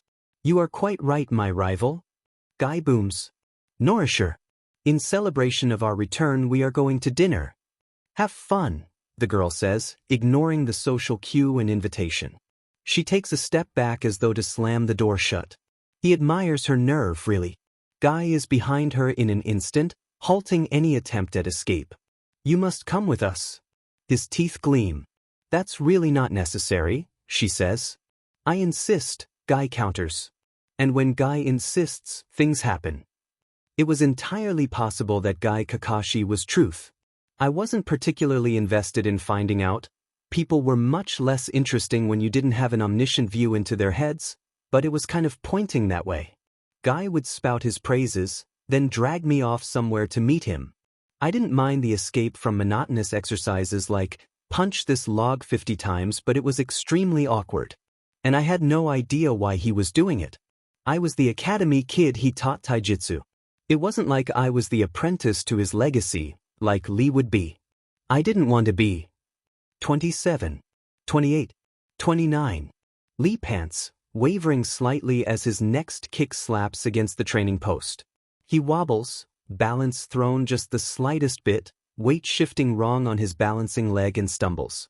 Determinately, he ignores the other students making use of the academy training grounds during free PRD. Their attention does not matter. Their laughter does not matter. If Lee has only taijutsu, then he will use only taijutsu. He will not merely give up. And if Niji Hyuga thinks otherwise, then Lee will prove him wrong. He grits his teeth and resumes his position. You're doing it wrong, a quiet voice says behind him. Lee blinks, lowering his fists and turning. This is not one of his classmates. She is too young. A student from the junior half of the academy? He starts. You keep tripping because you're unbalanced, she continues.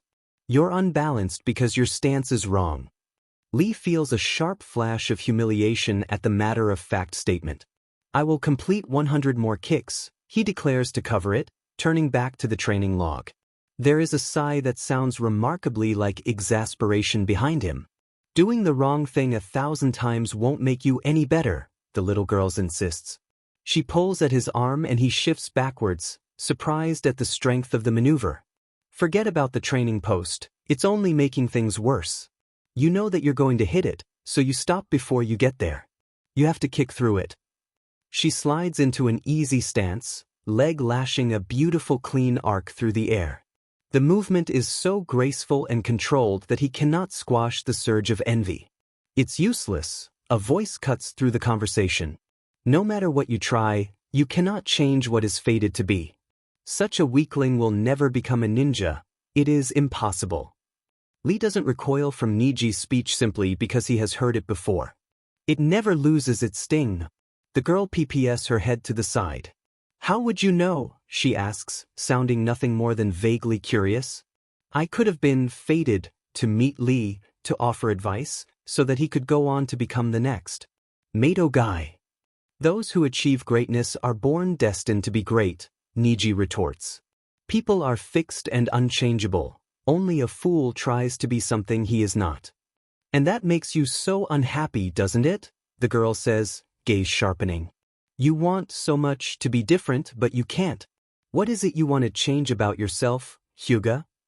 Lee has never seen anyone wipe the look of smug superiority off Niji's face quite so completely. He shifts uneasily, feeling the tension in the air ratchet up. You know nothing, Niji says with forced, deadly calm that barely hides the simmering anger underneath.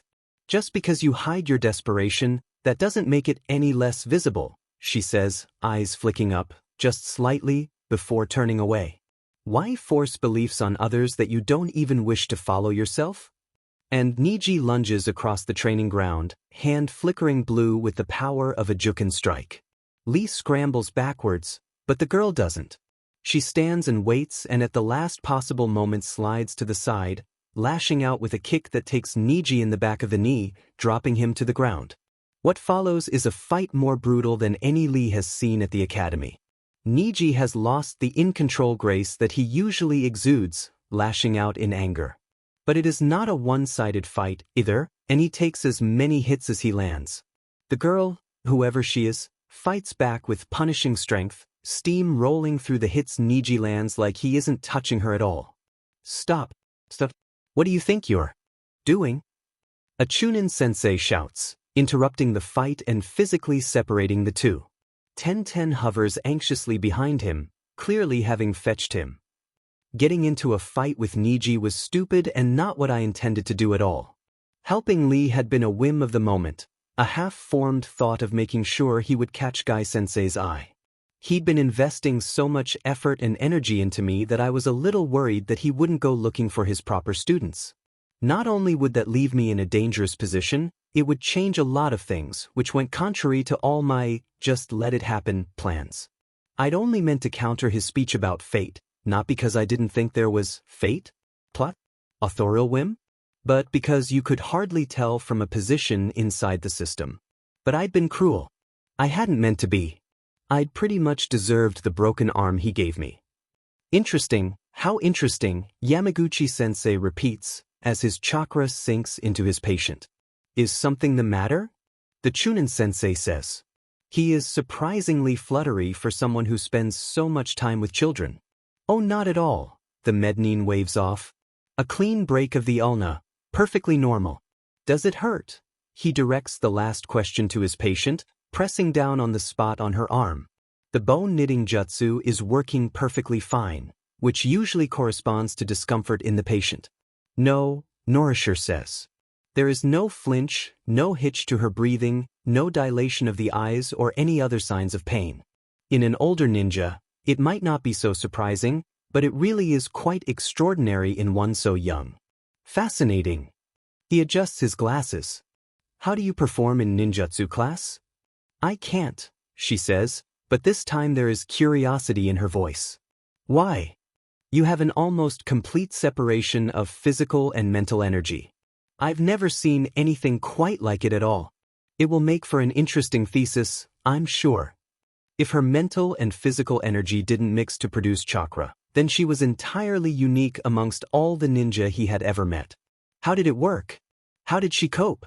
This was a remarkable finding. What does that mean? The Chunin instructor asked, looking worried. He glances at the child as if there might be a visible clue. Separation of Yamaguchi tuts. Mental and physical energy, he repeats impatiently. Without being able to mix the two, she will never form chakra. But she uses chakra.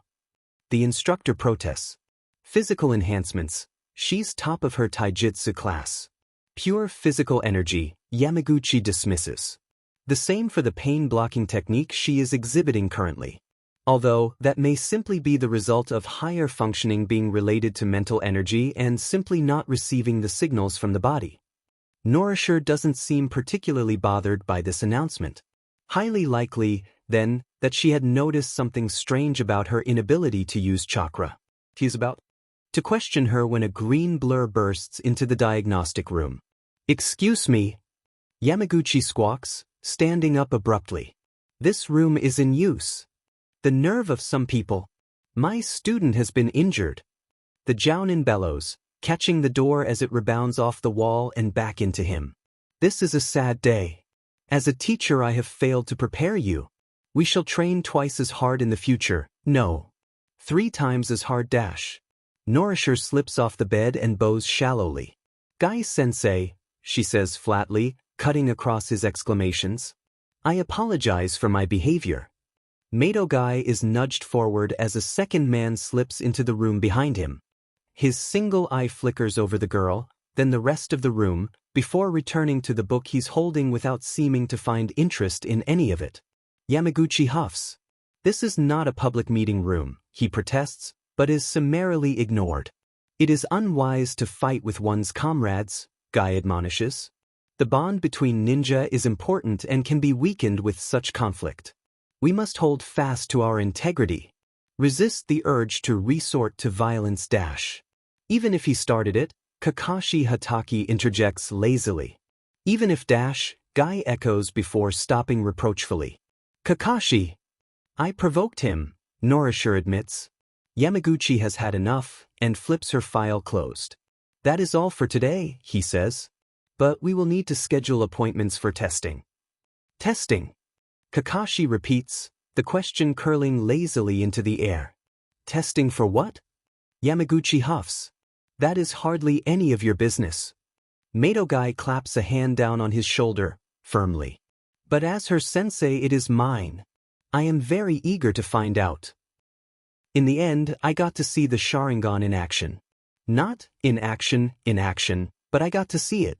It was almost a little disappointing, to be honest, and a bit anticlimactic.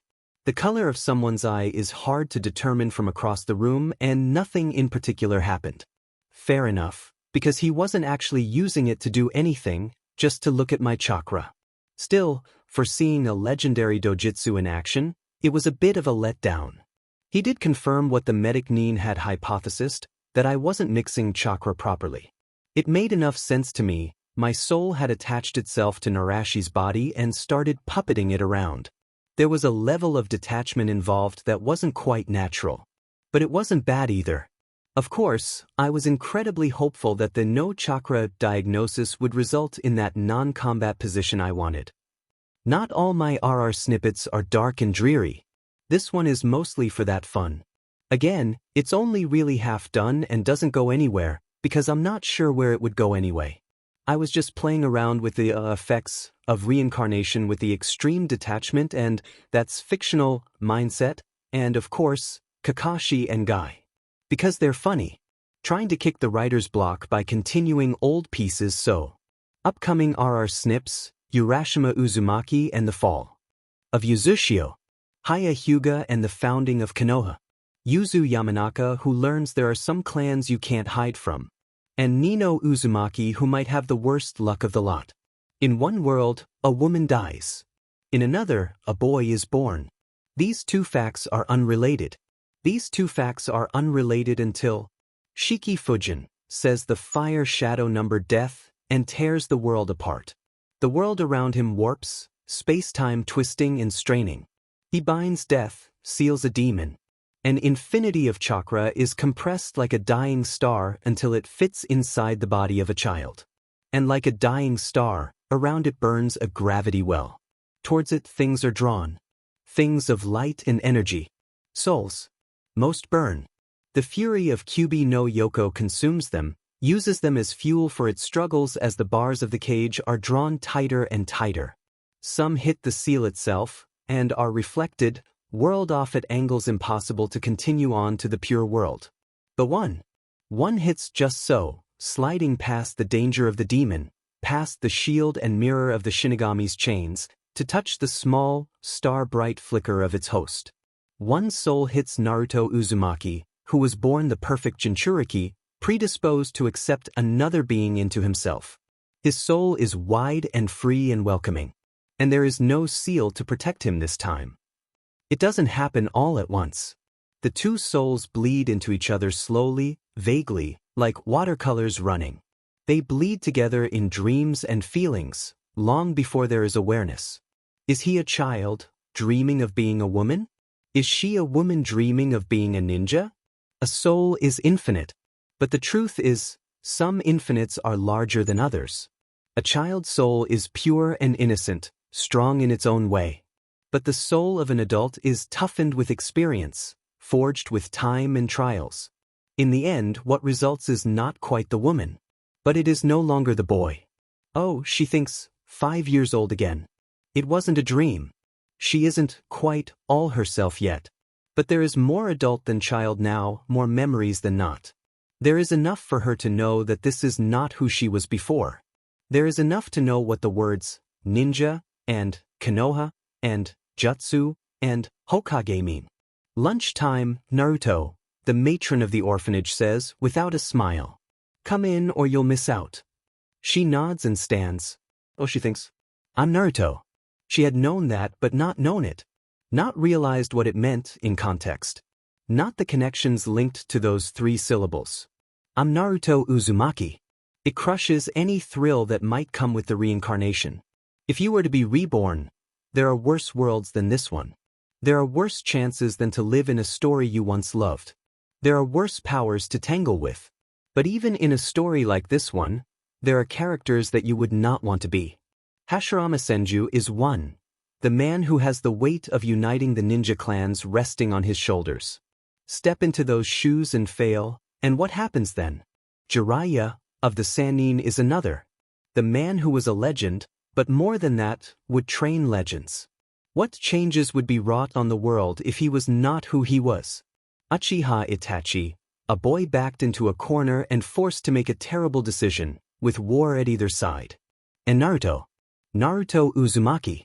Naruto the Jinchuriki. Naruto the would-be Hokage. Naruto the Redeemer, shaping those around him until the world took on a better shape. Oh, she thinks and sinks back down. I'm Naruto Uzumaki.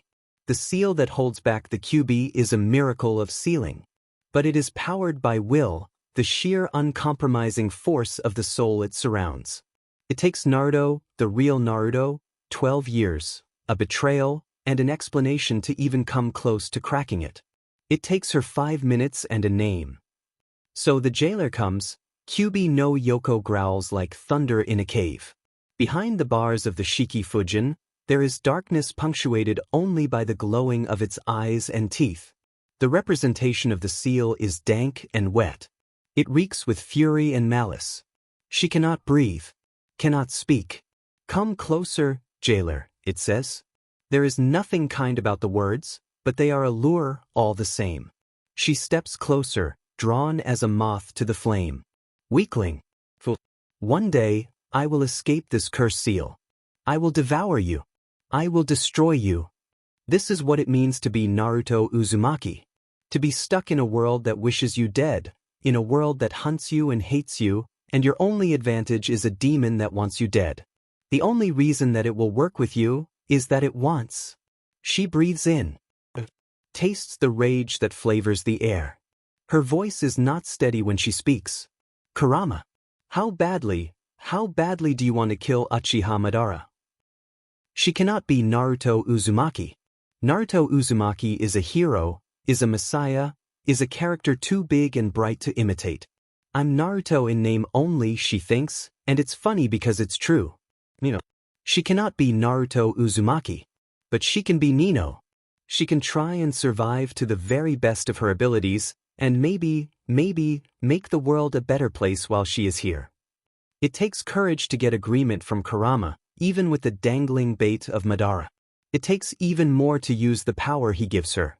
Nino does not, especially, want to bring Konoha down on her head. She doesn't want to be thought of as dangerous or uncontrollable. At the same time, she doesn't have time to waste. She cannot wait for age 12 before she begins to train, and the power of the QB is the greatest thing she has at her disposal. So, it is best to try now, while she is young enough to be blameless. She is in the orphanage kitchens. She is supposed to be peeling potatoes, standing on a short stool over the sink. An easy task, and the attention of the matron is, as always, on someone that is not Nino. She reaches out and removes a knife from the block. She has to stretch, grabbing the handle and tugging it free. Nino swallows. Carefully, steels herself, then reaches out with her other hand to grasp the blade.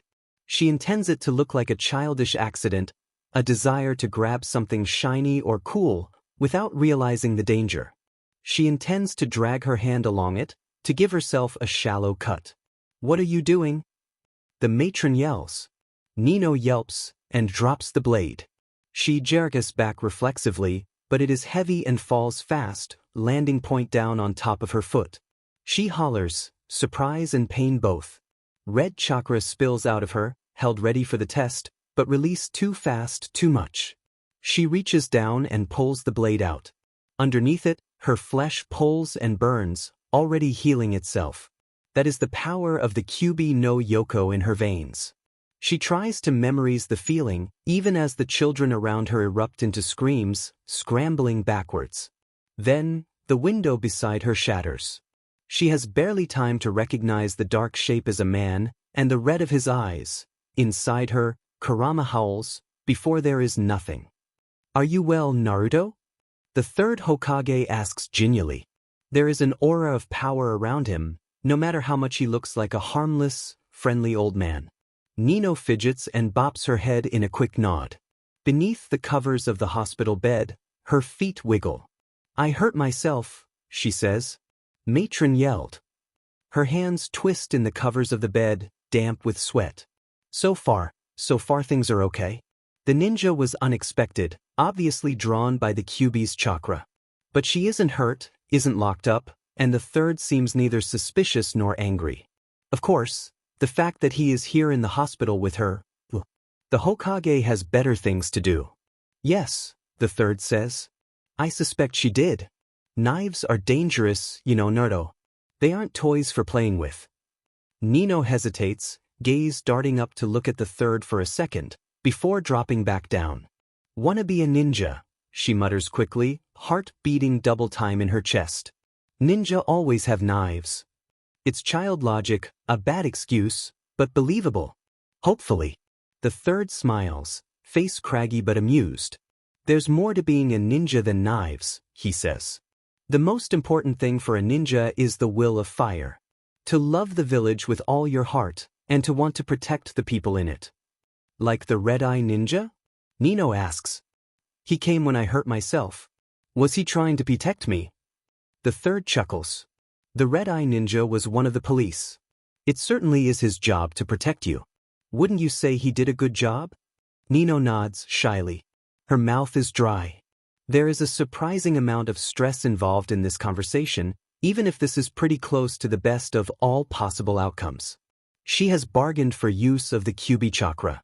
She has used it. And, importantly, Konoha has reacted to her use of it without wrapping her in chains. Hiruzen Sarutobi sweeps into his office.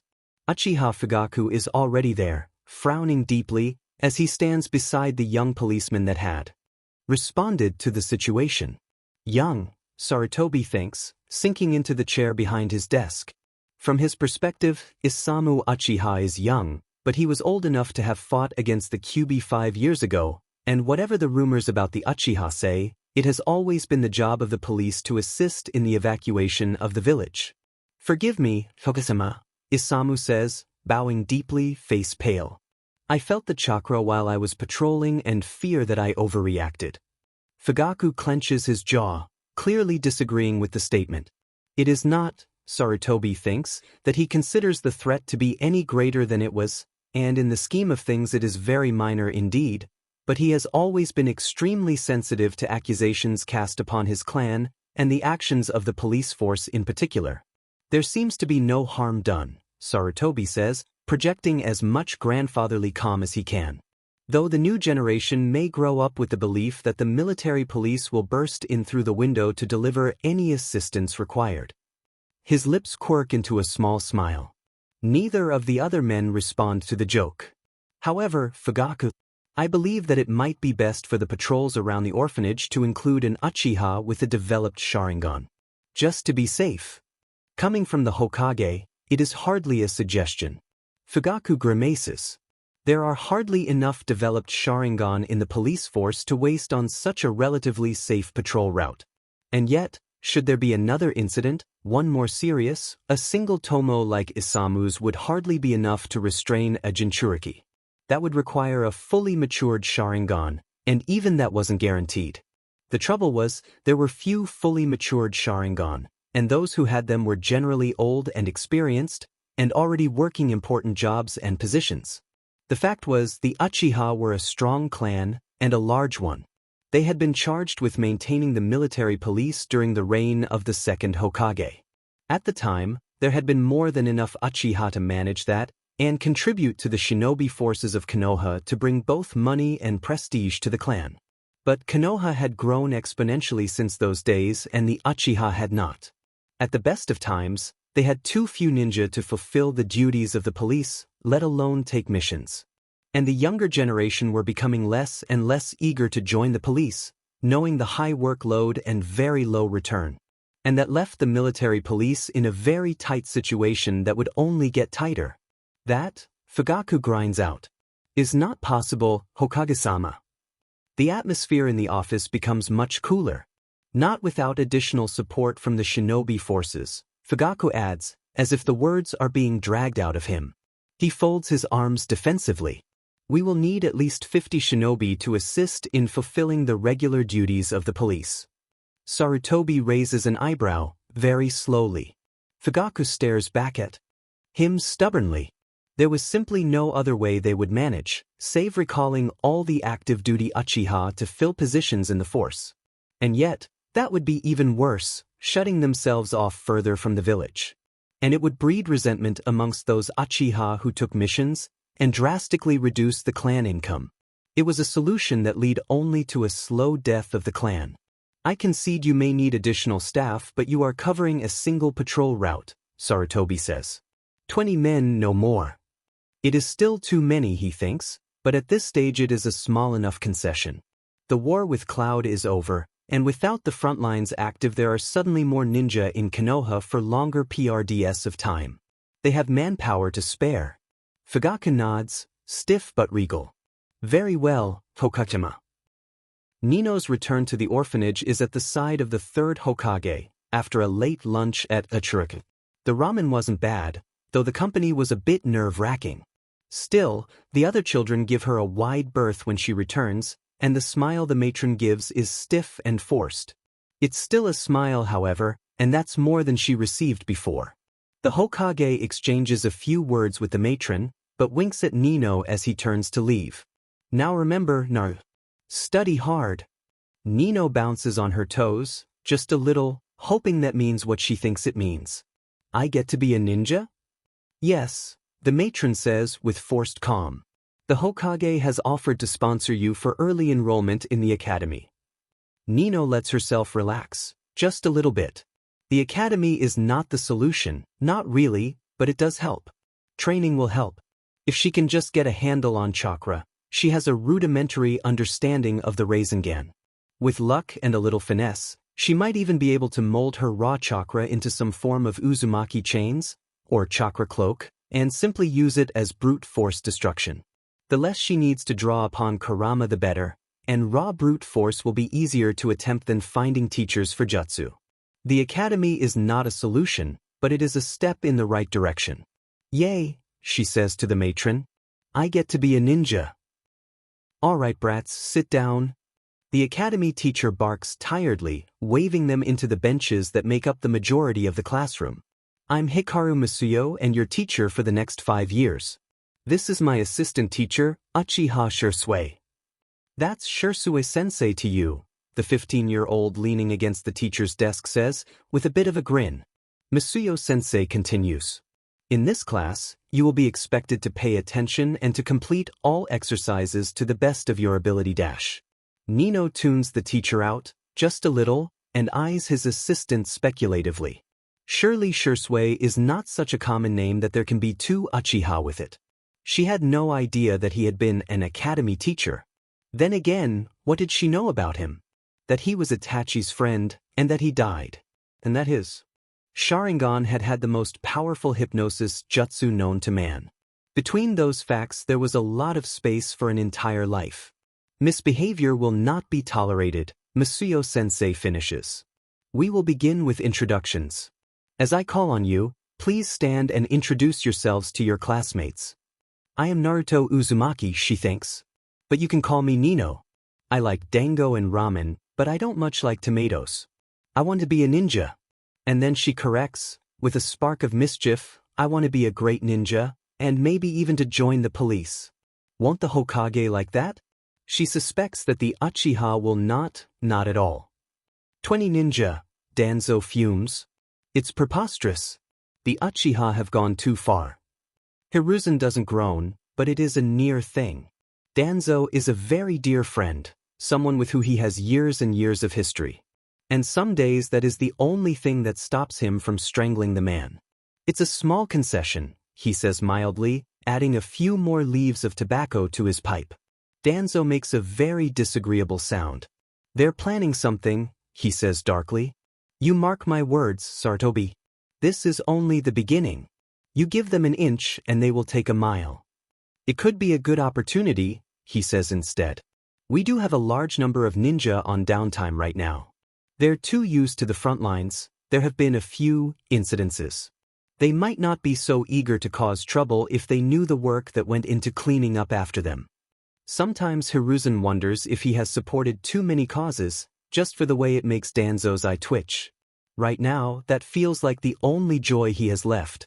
Yes, he concludes, satisfied with his reasoning. I might even talk with Fugaku about making it a permanent rotation. Foster a sense of community and responsibility in those young troublemakers. Speaking of young troublemakers, Danzo says, switching track. He shuffles his cane in his hands. Uzumaki, Hiruzen sighed, has caused no trouble. Oh. Danzo's beady eye drills into him. And so the report of the Kyuubi's chakra being felt in the residential districts was a fabrication? If you have read the classified report, Hiruzen says dryly, knowing it is not a matter of if. Then you will know it was in response to a minor injury, which was healed rapidly. Also, that the Uchiha police force responded rapidly in response. The minor jab is ignored. Surely you see the danger, Danzo persists. None of the previous vessels leaked. Both Mito and Kushina were fully grown kunoichi when they became the hosts, Hiruzen counters. Naruto is merely a child.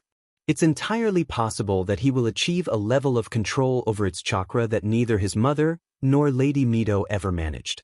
It does not mean that the seal is weakening. Baseless hopes and dreams, Danzo dismissed. One only needs to take a look at Suna and their madcap Jinchuriki to see how that plays out. Don't let your weak heart threaten. Konoha, Hiruzen. Hiruzen's smile is glacial. My heart has never failed in times of duress. See that you can say the same for your courage. No, Kotetsu says. I'm telling you, it'll be a piece of cake. He folds his hands behind his head. It'll just be like gate duty, only we'll get to be inside and have a desk and everything. Izumo shakes his head. Ahead of them, Genma waggles the Senbon in his mouth. And Uchiha, the special jounin says. Don't forget them. Kotetsu sighs. Okay and them. But really, how bad can it be? The group of 20 enters the police headquarters, right in the middle of the Uchiha district. The place is a flurry of activity, but they are immediately greeted by a woman whose open chunin vest reveals a heavily PR'd stomach. Great, she says briskly. You're here. Take these. She passes out a stack of bandanas, each printed with the crest of the police force. It's mandatory to wear them at all times while conducting military police duties. If you don't, you can be penalized and your actions will be considered to have been those of an active duty shinobi and not under the scope of the military police. Cases have been thrown out for less. These are your handbooks. You absolutely must read and memorize them before you go on patrol. Patrol routes and timesheets are posted on the main board at the front entrance. It's your own responsibility to make sure you're familiar with them. Your induction paperwork is currently on my desk and must be filed before you go on patrol. You'll be partnered with an experienced police chunin, so please direct all inquiries to them. Izumo blinks at his friend. As easy as gate duty, you said, he mutters. Kotetsu coughs. Alright, so maybe not. I play fast and loose with cannon here, especially timelines. There's really no other way to do it. Dedicated to Aramis and Samire. And a late Merry Christmas Happy Holidays to everyone. The caged bird sings. With a fearful trill. Of things unknown. But longed for still. And his tune is heard. On the distant hill. For the caged bird. Sings of freedom. Maya Angelou. Haya rises from Seiza, Yumi held tall in her left hand, arrow poised along the grip. She slides her feet into position, stands tall and straight. Her breathing is slow and methodical. Her right hand grips the bowstring, not yet drawing it back, and her head turns to sight the target, the motion required even though her Byakugan renders its meaning void. Steadily, she raises the bow, left hand extending away from the body even as her right hand pulls the bowstring back past her cheek. The bamboo quivers with the weight of the draw, but the tension on her muscles is negligible and she breathes out slowly, calmly, patiently. The release, when it comes, is sudden and violent. The bowstring whips forward and the bamboo springing back to shape, losing its severe, asymmetrical curve. The arrow fires into the air, slicing down the open yamachi and into the target house, piercing through the straw target at its center point. Haya breathes out, lowering her arms, before sinking back down into Seiza. The motions are smooth and automatic, drilled into her for years, but far from careless. Under the watchful eye of the Hyuga, even the slightest wandering of attention would be caught. Acceptable, her instructor says finally. He seems neither pleased nor displeased, face an expressionless mask. Haya mirrors it, betraying nothing at the comment. It's small praise for something so skillful and that she is 5 years old in body, if not in mind, makes it only more so. But she hardly expects anything more than that. Slowly and carefully she completes the ritual, retrieving the arrows and wrapping the bow for transport, cleaning the dojo before they leave. Everything she does is rife with ceremony, the better to impress the nobles that will hire the clan. It has been decided that you will accompany the envoy to the Senju, Kaito Hyuga says neutrally. Hayatara-sama specifically requested I evaluate you for it. Haya knows as little as the rest of the clan about the meeting, bearing the flurry of whispers and activity that have rattled through the clan ever since Tatemano Senju turned up at their compound bearing a white flag and a message. She hopes, however, that this is the beginning of an era that will change the world, that the Hyuga will listen to a message of peace and believe it. My taijutsu is inadequate, Haya replies, voice equally monotone. Though she learns faster, with more skill than her age mates, 2 decades of peaceful, passive existence have not predisposed her towards taijutsu. It is too fast, too crowded, not enough time to think and react, with instincts that choose the wrong response too often. Her Byakugan, too, is less suited to taijutsu, adapted for long-range distance work over the precision required to target tenketsu or the complete 360-degree area coverage important for close-quarters combat. Kaito does not dispute the point. The envoy has a complement of guards. That will not be your role. The obvious question to ask would be, what, then, is my role? Haya does not ask it. Her role is and has always been to do as she is instructed, no more or less. She can guess, easily, that she will simply be a demonstration that even the children of the Hyuga clan are dangerous, a visible reminder that though the clan is attending as invited, they are not weak. That she is branch house merely means that her loss will not be catastrophic, should things go badly. They walk the rest of the way in silence, crossing the perfectly kept training grounds and into the long halls of the branch houses. Haya washes up silently and reports to the kitchen for her duties. The days of the branch members are strictly regimented, split between training and working, all the better to serve the clan. At 6 she is too small, too inexperienced for the work of the ninja, guarding the compound, patrolling the mountain slopes, and so is reduced to servile tasks of cooking and cleaning, washing and mending. The other children are solemn and straight-faced, childish ribbing and joking snatched and hidden in moments when adult attention wavers. They are separated from her by the gulf of training, the way they struggle with what appears to come easily to her. There is no animosity, but neither can either side breach the divide. After dinner comes the summons that Kaito had so obliquely warned her about, and she is escorted to the main dining room. Hayatara, the clan head, watches with steady eyes and she kneels in Saiza before them. There are 6 families of the main branch, each with a head, single heir and corresponding branch house. Haya's is the 4th house under Hinamoto, though she is so far removed from the main as to be barely related at all. In 3 weeks' time you will accompany us to the meeting at Chakusha Point, Hayatara says with no preamble. Until then you will work with Haibi to prepare yourself. All your other duties are suspended. Haya bows. Yes, Hayatara-sama. The envoy is a large one, Hayatara-sama, for Jounin and 6 Chunin. Haya is conspicuously out of place. They move slowly for a team of ninja, always alert, always careful, but Haya struggles with the harsh pace. This is the first time she has left the compound and there is only so much that training can prepare her for. The others do not give the impression of slowing down for her, but she is never left behind, even when she falters. They leave the safety of their mountains, cross the plains and skirt the forests. Even though the Senju have offered peace, the Hyuga are not willing to walk so blatantly into a place where they have so much power. The feeling that this is a trap is too prevalent amongst the older shinobi. When Baiken, whose Byakugan has a near 20-kilometer range, spots the Senju camp, their travels slow even further. They check and double-check and triple-check for threats and traps and approach cautiously. Haya remains still and statuesque throughout the opening negotiations, face expressionless as the leaders parry back and forth. There are clever twisting of words, sly accusations, that Hashirama refuses to rise to even as his clansmen raise hackles behind him. He is dedicated to peace, he says, and whatever trap he weaves remains unsprung. It will have to do. It is hard to tell who is the most surprised when Hayatara-sama accepts the Senju hospitality. But the Hyuga would not have come so far, not have risked so much if they had not been prepared to listen in the first place. The Senju are not the only ones that tire of the constant war and fighting. You must be an archer, Hashirama Senju says, crouching down so that they are almost at eye level. It is not such a wild guess, given that Haya is carrying the tools of her trade slung across her back.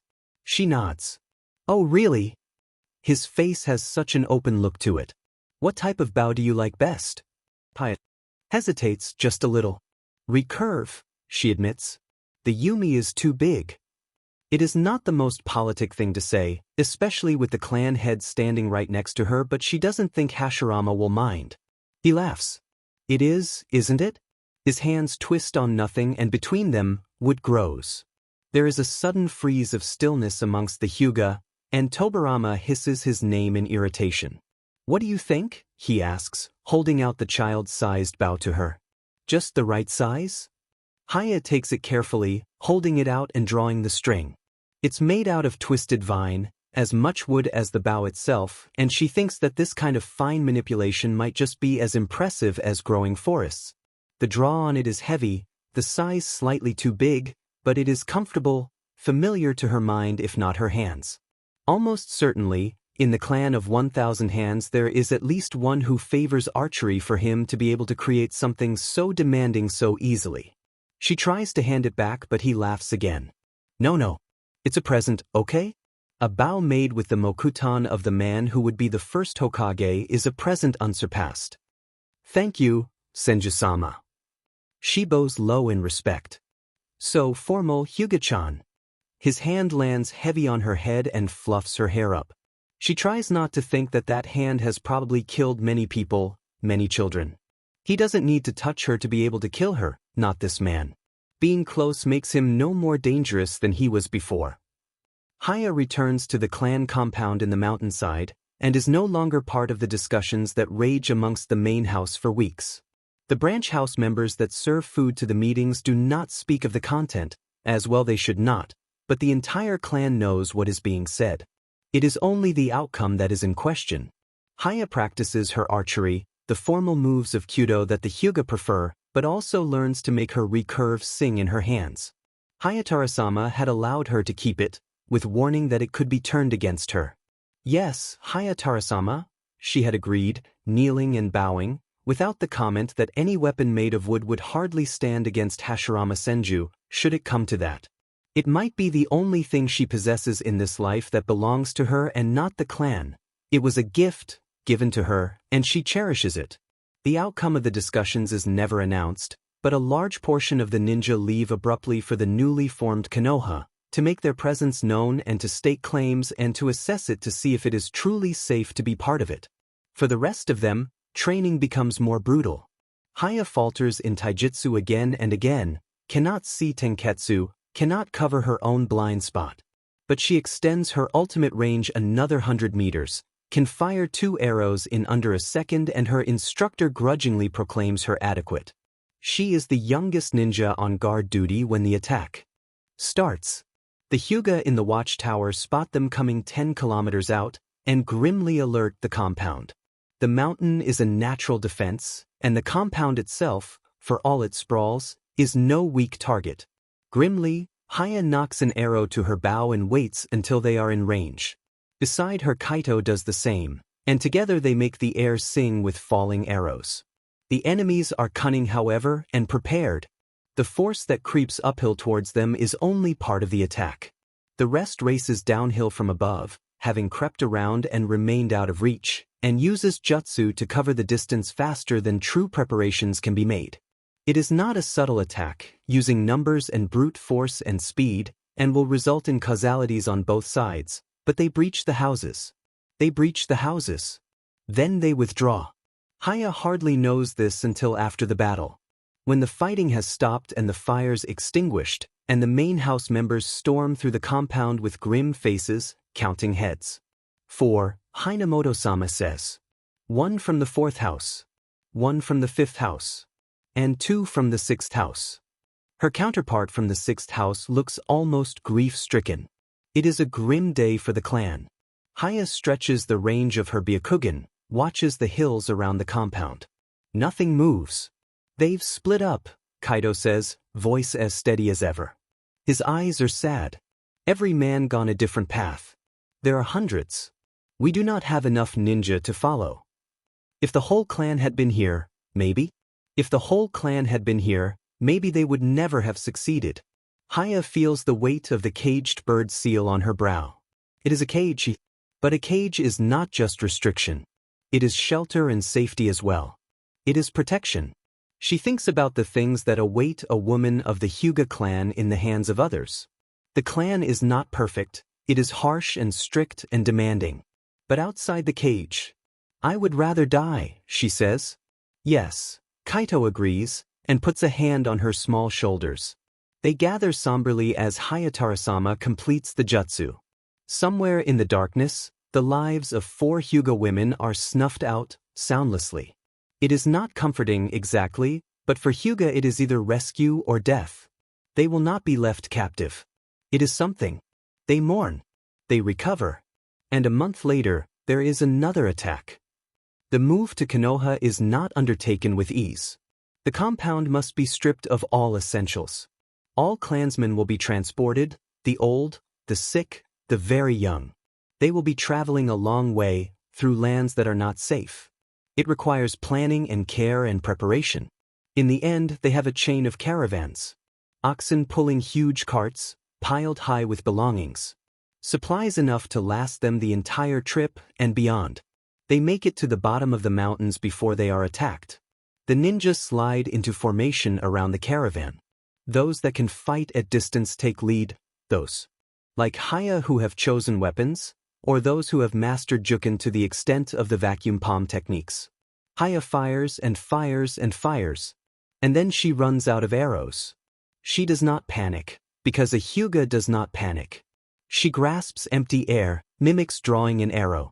She fits nothing to her bow, pulls it and sights. She breathes. The motions are familiar, etched into her muscles with countless hours of practice. Her mind fits into the groove left behind. Between her fingers, blue chakra blossoms and an arrow takes shape. The way of the arrow, she thinks. One shot. It sails through the air, bleeding churka and losing shape, until it strikes the target full in the chest. He drops, heart overloaded and rupturing beneath the skin. She fires again and again and again, until black overtakes the edges of her vision and she can no longer sustain the sight of the Hyuga. Acceptable, Kaido says to her, after the battle when he finds her slumped against the wheel of a cart. Her bow is clenched in hand, but she can barely raise it. We will begin work on the cohesion of your projectiles. They arrive to a village in construction, where boundaries are ill-defined but crossing them can still lead to fighting. The Hyuga compound is walled but unfinished, and they make do with a city of tents and the sound of constant hammering. It is a downgrade from their compound in the mountains, even without the parade of enemies outside the walls, and it leaves ill feeling in the air. They are a proud clan, and they do not like compromise. The ninja of the clan are the ninja of the village, Hayatarasama says to the full congregation of the Hyuga clan. They kneel in the dirt and grass, because there is no meeting hall yet big enough for all of them. Hashirama stands beside him, to represent the village that they are swearing themselves to. You will strive to defend the entirety of the village, its land and people, so that we may all live in harmony. This is the symbol of Konoha, Hashirama says, showing the headband that he wears.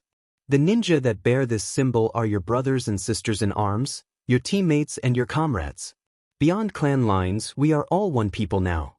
He smiles when he hands one to every ninja of the Hyuga clan, and if his smile is sadder and smaller when Haya takes hers into small hands, well, she pretends not to notice.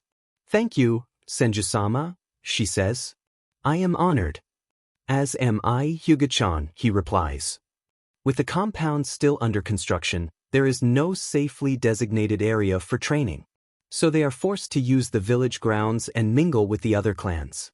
It may or may not be a purposeful move on part of the Senju, and though it makes no one comfortable, at least they begin to see each other.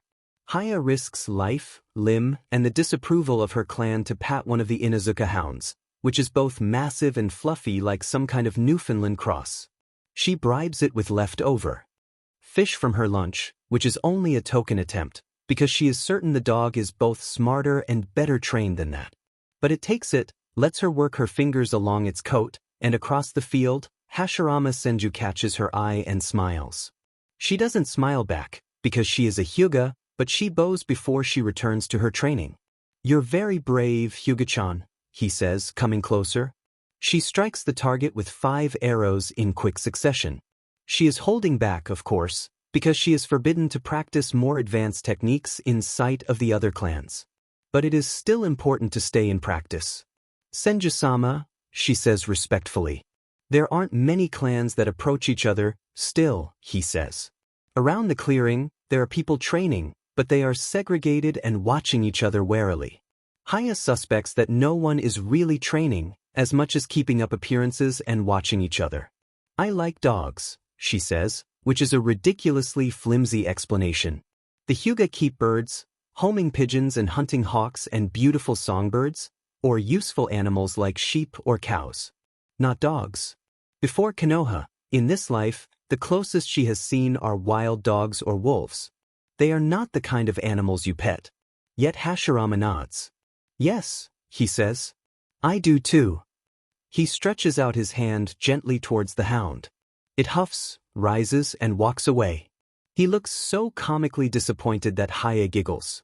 Only once, barely audible, and she stifles it behind an expressionless facade immediately. But Hashirama still looks like he has seen the sun come up. He smiles. You know, he says, I'm putting together a team made up of all the different clans. Would you like to be part of it, Hyuga-chan? If it is your will, Haya says diffidently. She will do as she is ordered. She can do little else. But would you like to? He persists. Haya looks around the clearing, at Konoha slowly taking form under the hands of this man. Yes, she says. Very much so. The Hyuga agree to the Hokage's request, though only after deliberation. Haya is not consulted on the matter, though she is relieved when they agree. The team, so far, has only 6 members. Haya is the youngest of them at 6, though not by a wide margin. Kagami of the Uchiha clan is 9, the same as Sakiu Aburame. Toryu Senju, the second son of Mito and Hashirama, is 10. Shirkan Inuzuka is 12, with a nin dog confusingly also named Shikanmaru, and Torifua Kimichi is the oldest at 13. It is a very young group, though they are all skilled in their own ways. In truth, the team does little beyond attempt to train together without maiming each other. Turyu is the only one of them with any experience fighting beside varying skills, such as theirs, and the others get in each other's way more often than not. Haya contemplates shooting a hole through Kagami the third time he steps into her line of fire. She is entirely certain that he does it on purpose. Torafu has, accidentally, stepped on him more than once for much the same reason. Hashirama appears to take the whole disaster in stride, and when the Akimichi give word that the Nara and Yamanaka are willing to listen, decides it is the perfect outing for his team. The Hyuga clan considers, deliberates, and Haya is called to meet with the clan head. She kneels on the tatami floor of the newly constructed meeting house and bows her head.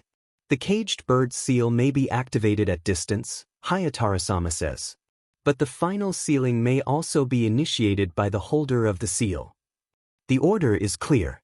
If Haya is taken, is captured, and the clan does not know and cannot retrieve her, then her path is clear. I understand, she says. The caged bird seal is a cage. But it is also safety and protection. It is also an escape, should she have no other option. Hayatara-sama has given her the key. Haya would like to live, but she does not fear death. It is a better option than some that would await her. The Nara and Yamanaka are the first but not the last outings of Team Hashirama. The village grows and the team expands with it. Haya meets Hiruzen Sarutobi and Danzo Shimura and Hamura Mitokado and Kohir Udatane and others besides. Hashirama begins to rotate who he takes with him, so that there are only 3 or 4 at a time. Not all their missions go smoothly, and Haya destroys her precious recurve when she's forced to use it to block a sword strike as they attempt to retreat from a clan that wants nothing to do with them. Kagami forces the man back with a blast of fire that singes the ends of her hair, and her following chakra arrows are clumsy without a bow to anchor them. The bow itself is not strictly necessary, but the mental DSPLN to shoot chakra arrows without it is 1,000 times more difficult. I'll make you another one, Hyuga-chan, Hashirama says kindly when they set down for camp. You've nearly outgrown it anyway. It was true and in skill as much as in size. Another recurve? He asks playfully, stretching his fingers. Haya considers whether it would be rude to ask for something so specific. It is, after all, a gift and one does not demand things when they are given so freely. Go on, he urges. I could use a challenge. Haya takes a piece of paper and sketches the design she has been working on for weeks. It is unique and difficult, and she had doubted ever being able to find someone to make it for her. A challenge indeed, Hashirama chuckles. It takes him several attempts to complete it to satisfaction, though Haya would have accepted any of them. It looks more like a dream catcher than a bow, but she grasps it firmly and pulls back the string. The draw is tough and her muscles ache with it, but she concentrates and an arrow blooms to life. And then a second, and a third, and a fourth. Way of the arrow, she thinks. For shots. She lets go. The arrows leave the bow, slice through the air and slam into 4 separate targets. Well done, Hyuga-chan, the Hokage says, pleased. Well done. The Uchiha grow restless in the village, though Kagami won't speak to them about why. The other clans are nervous, and the Hyuga guard their walls more fiercely than ever. Then Madara leaves and Hashirama follows, and from Konoha they can see the fire in the sky as the two fight half a country away. The Hokage returns, injured and pale, his wife at his side. Slowly, Konoha learns to relax again. Mito is ill for a long time, and though Haya knows why, she keeps silent. To be a Jinchuriki is no pleasant thing, even for someone so respected. Maybe especially for someone so respected. Hashirama leaves the village less, instead sending Tobirama to negotiate with clans. Tobirama does not have his brother's golden tongue, and more often they run into trouble. We've found all the ones that want to join us, Tobirama says. The rest are making their own alliances. He's not entirely wrong. The other clans begin to band together to establish the other hidden villages, trying to equal the might of Konoha. It is a tense time, and Haya is not particularly surprised when the first of the great shinobi wars breaks out. Not surprised, no. But even the ninja who are used to war are horrified as the scale of it reveals itself, piece by piece. What have we done? Hashirama mutters, head bowed over a map of the nation. There are pieces and counters scattered here and there, representing troops and enemies and locations of interest. It wasn't supposed to be like this. Haya can offer no words of support. The others of the team are no better.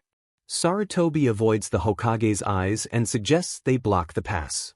I'm going to be a big brother, Toryu says as they perch in the trees and stare down the mountainside. His presence is almost unnecessary, given that Haya can see all the way down to the town at the base, but she appreciates the company. You already are, she says, watching a housewife hang out the laundry. Again, he amends. You know, new baby. Worried, she asks. Haya watches his expression, even though she doesn't turn around. He thinks it's unnerving and has said so often enough. He shrugs. It's been hard on her. More than tenuous.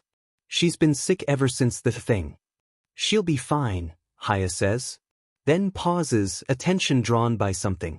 There are men below that wear a mimicry of the Konoha headband. But not with a spiral. You should alert the outpost. Toryu snaps to alertness. Incoming? Yes, Haya says. A squadron from IWA. She draws her bow and moves to stand in the very tips of the tree, where she can reach open sky. Toryu nods and drops down, racing off to deliver the warning. Haya waits until the enemy is within her range. Way of the arrow, she says, and makes the dreamcatcher fill with blue until it is too bright to look at with normal sight. The Byakugan is immune. Rain of light. She loosens the string and watches. As the sky starts to cry. Haya keeps watch outside the house where Mito gives birth. Her Byakugan can see the twisting red of the Kyuubi's chakra, straining to be free, can almost see the shape and form of it. She tries not to focus on it too hard, instead scanning the forest around them. Once, she thinks she sees a flicker of red at the very, very edges of her range, but it is gone and comes no closer. The baby is a healthy boy, and they name him Hibashira, Pillar of Fire. An apt name, Haya says. Mito smiles wryly, tiredly. Hopefully not too apartment. The war bleeds on and on, traveling further and dragging more people into it. The Hokage takes to the field, and it does not always help. Hokage-sama, Haya says diffidently. Please allow me speak. The look Hashirama casts on her is fond and amused. Have I ever ordered otherwise? She hesitates for a moment longer, marshalling whatever reserve needed to make her statement. We cannot afford to lose you, she says slowly. You are the heart of Konoha. If you should fall in battle, we will crumble. Konoha will continue without me. Maybe one day, she agrees softly. But that day has not come yet. Konoha is young and will stumble like a newborn colt if not guided properly. It is a fledgling that has not yet learned to fly. I am not the only one that can lead, Hyuga-chan, he refutes. There are others. There are others, she agrees again. But they are not you. Your honorable brother is keen of eye and sharp of mind to administer the laws of the village. Hiruzen Sarutobi is brilliant in battle and can command your armies with skill. Danzo Shimura is ever watchful and questioning and will not be taken by surprise. Even I have some skill at these things. But none of us, not one, dreams as you do, Tadahama. Beneath the Hyuga stoicism, she is earnest. Hashirama will admit to a small amount of surprise at the direction of her speech. Dreams, Hyuga-chan? Is that so important?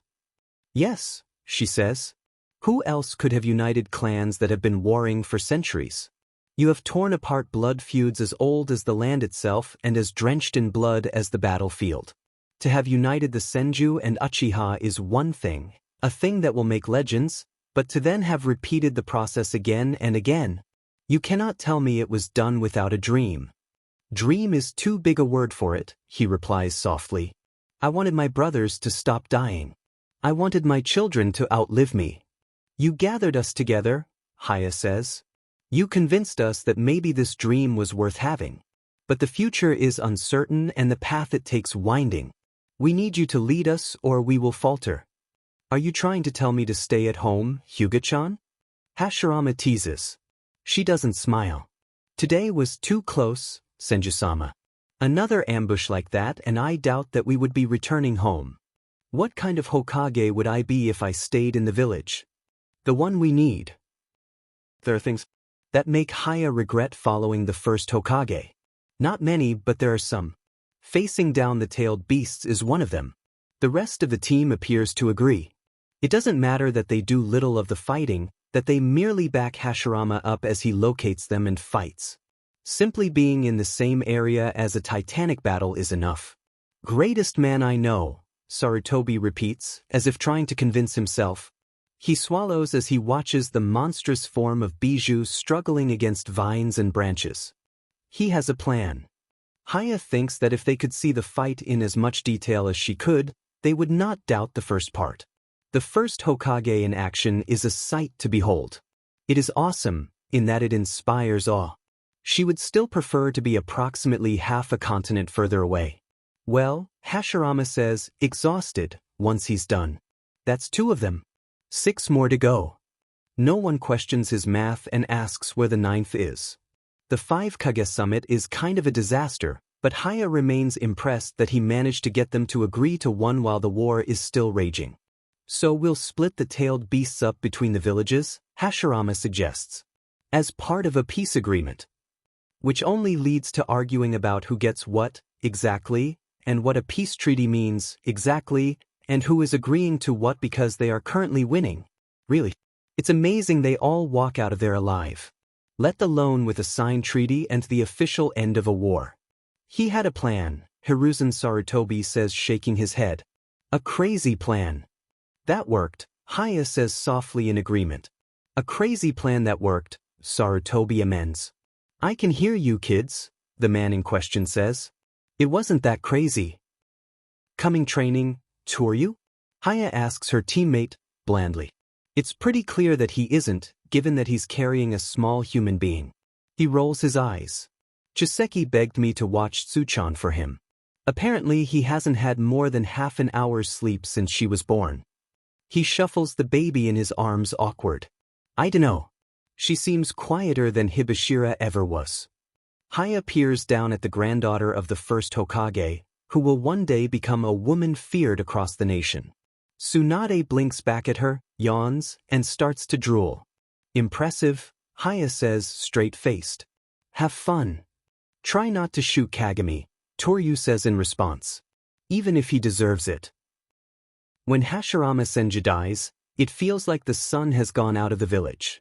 Even the Byakugan cannot pierce the blackness left behind. Haya stands stone-faced at his funeral, because the magnitude of this loss cannot be relieved through tears. Why did he always have to go? Toryu says in frustration, afterwards. Why couldn't he have just stayed in the village? I asked him. You asked him. Why did he have to dash? His voice hitches miserably. I know, Haya says. We tried dash. The words are deming and stick in her throat. We tried. The Jounin Council meets this afternoon, he says in defeat. To see who will be Hokage. It's too soon. It will always be too soon. But it is necessary. For the village. I'll be there, Haya says. Tentatively, she presses a hand to his shoulder. It's bare comfort, just short of nothing. Tobarama is by far the strongest candidate at the meeting. But to Haya's surprise, Hiruzen Sarutobi is also considered, along with Kagami Uchiha. But both are still shy of 20, and for all ninja are dominated by the young, they are still not quite ready to be moved into leadership so suddenly. There are others, notable members of other clans, and they are seriously discussed. The Jounin deliberate heavily. Haya hesitates before interjecting. She is not, technically, supposed to be here. But they were the students of the first and ambassadors to most of the clans here, and have always slipped between the lines of, technically. I nominate, she says carefully, Mito. There is a moment of silence as it is consider. Mito, so rarely considered unless alongside her husband, yet in possession of a great number of skills and abilities. No secret that she assisted him with much of the current ruling of the village, anyway. It was almost expected that she would. It implies a certain degree of familial succession, someone points out carefully. So does appointing Tobirama as the second Hokage, another counters. My mother, Toryu mutters quietly to his friend as the discussion takes off. Really? Despite it being the first technique I invented for her, Haya never got the chance to use Way of the Arrow, 10,000 shooting stars. I'm very disappointed.